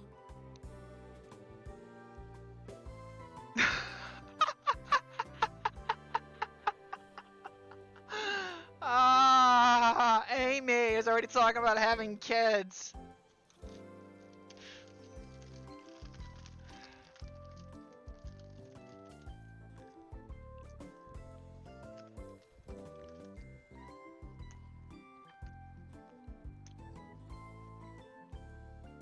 Car gasps. Oh, you're right! They will have such beautiful babies together! Amelia turns to look at her. I noticed you used the plural. Of course! Her eyes shimmer with stars as she imagines our future children. Such sweet, beautiful, magical children. I can just see them. Kara gives her a strange look and tries to hide in the background. Zach gives her a strange look and tries to hide in the background. Okay, this conversation is ending right now.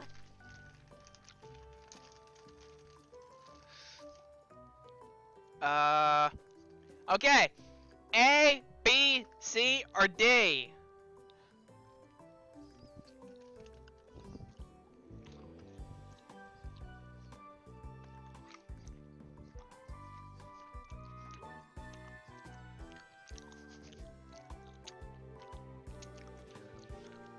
We got 2 B's. We got... Make up your mind, Purple. Is it B or C?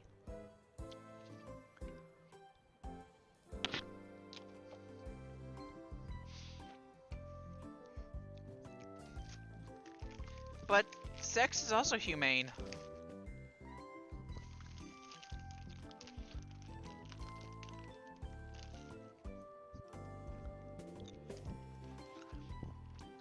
Well, since there is a tie, I have to be the tiebreaker. I wrap my arms around her waist and pull her onto my side. They're absolutely right. As a matter of fact, we should get started right now. Leanna's glare bores into my skin. I'm breaking up with you. I burst into a cold sweat. Well, what? She walks away. Hey, that was a joke, right? Kara laughs. Oh boy. You better watch yourself, sailor. Well, our confession wasn't as dramatic as I thought it would be. I wonder when they first started figuring it out. I'm going to check on the stew. Leah and I return to the stew once everything is done cooking. Purple, don't worry. Leanna is honestly the easiest girl in this game to get. Even if you do everything wrong in this game, you can still end up with Leanna. Think about that. You can do everything wrong. You can degrade her. You can do...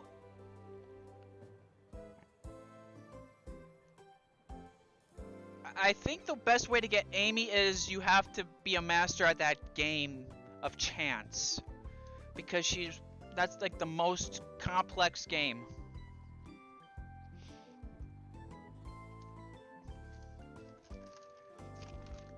Leanna and I return to the stew. Once everything is done cooking, we ladle out bowls and for everyone joins us for dinner. Dinner is strange without Gillian. I just miss the stories.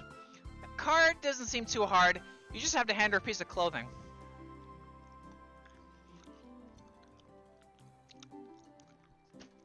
Bad, Andrew. Bad.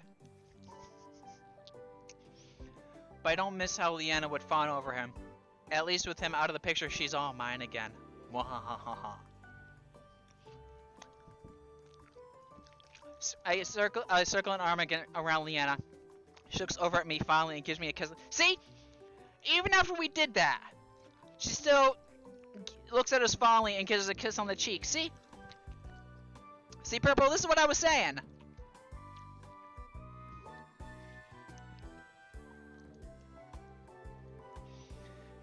After dinner, Leanna and I turn in quickly for bed. Leanna seems to fall asleep quickly, but I can hear the others snickering and planning out our next course of action. I groan and pull my pillows over my ears. It takes a while, but eventually I fall asleep. And this is where we are going to break it for the evening. We are going to save it. And we are going to do I'm going to stop the stream. And wait, before you guys log out, before you guys head out, I am going to play a different game. So what I'm going to do is I'm going to turn off the stream, and I will be back in about 10-15 minutes, and I will start up another game. So feel free to go grab yourselves a bite to eat or something, have a drink of water. I was thinking of playing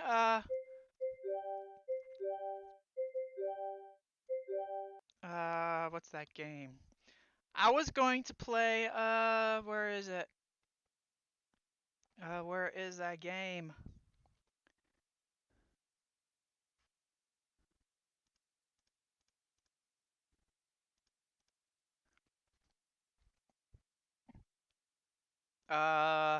Dawn of Man. Have you guys heard of the game Dawn of Man?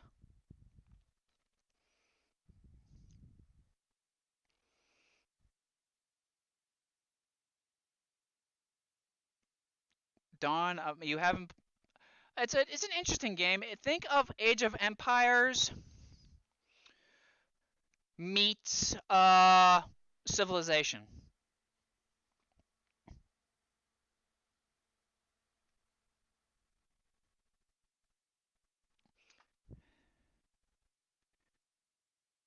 So I'm going to start that game. Feel free to watch it. Feel free to check it out. You can also find it on Steam. And as I said, I'll be back in a few minutes to play it. What I will do is I'm going to swap the stream over to that, and I'll see you guys in a little bit.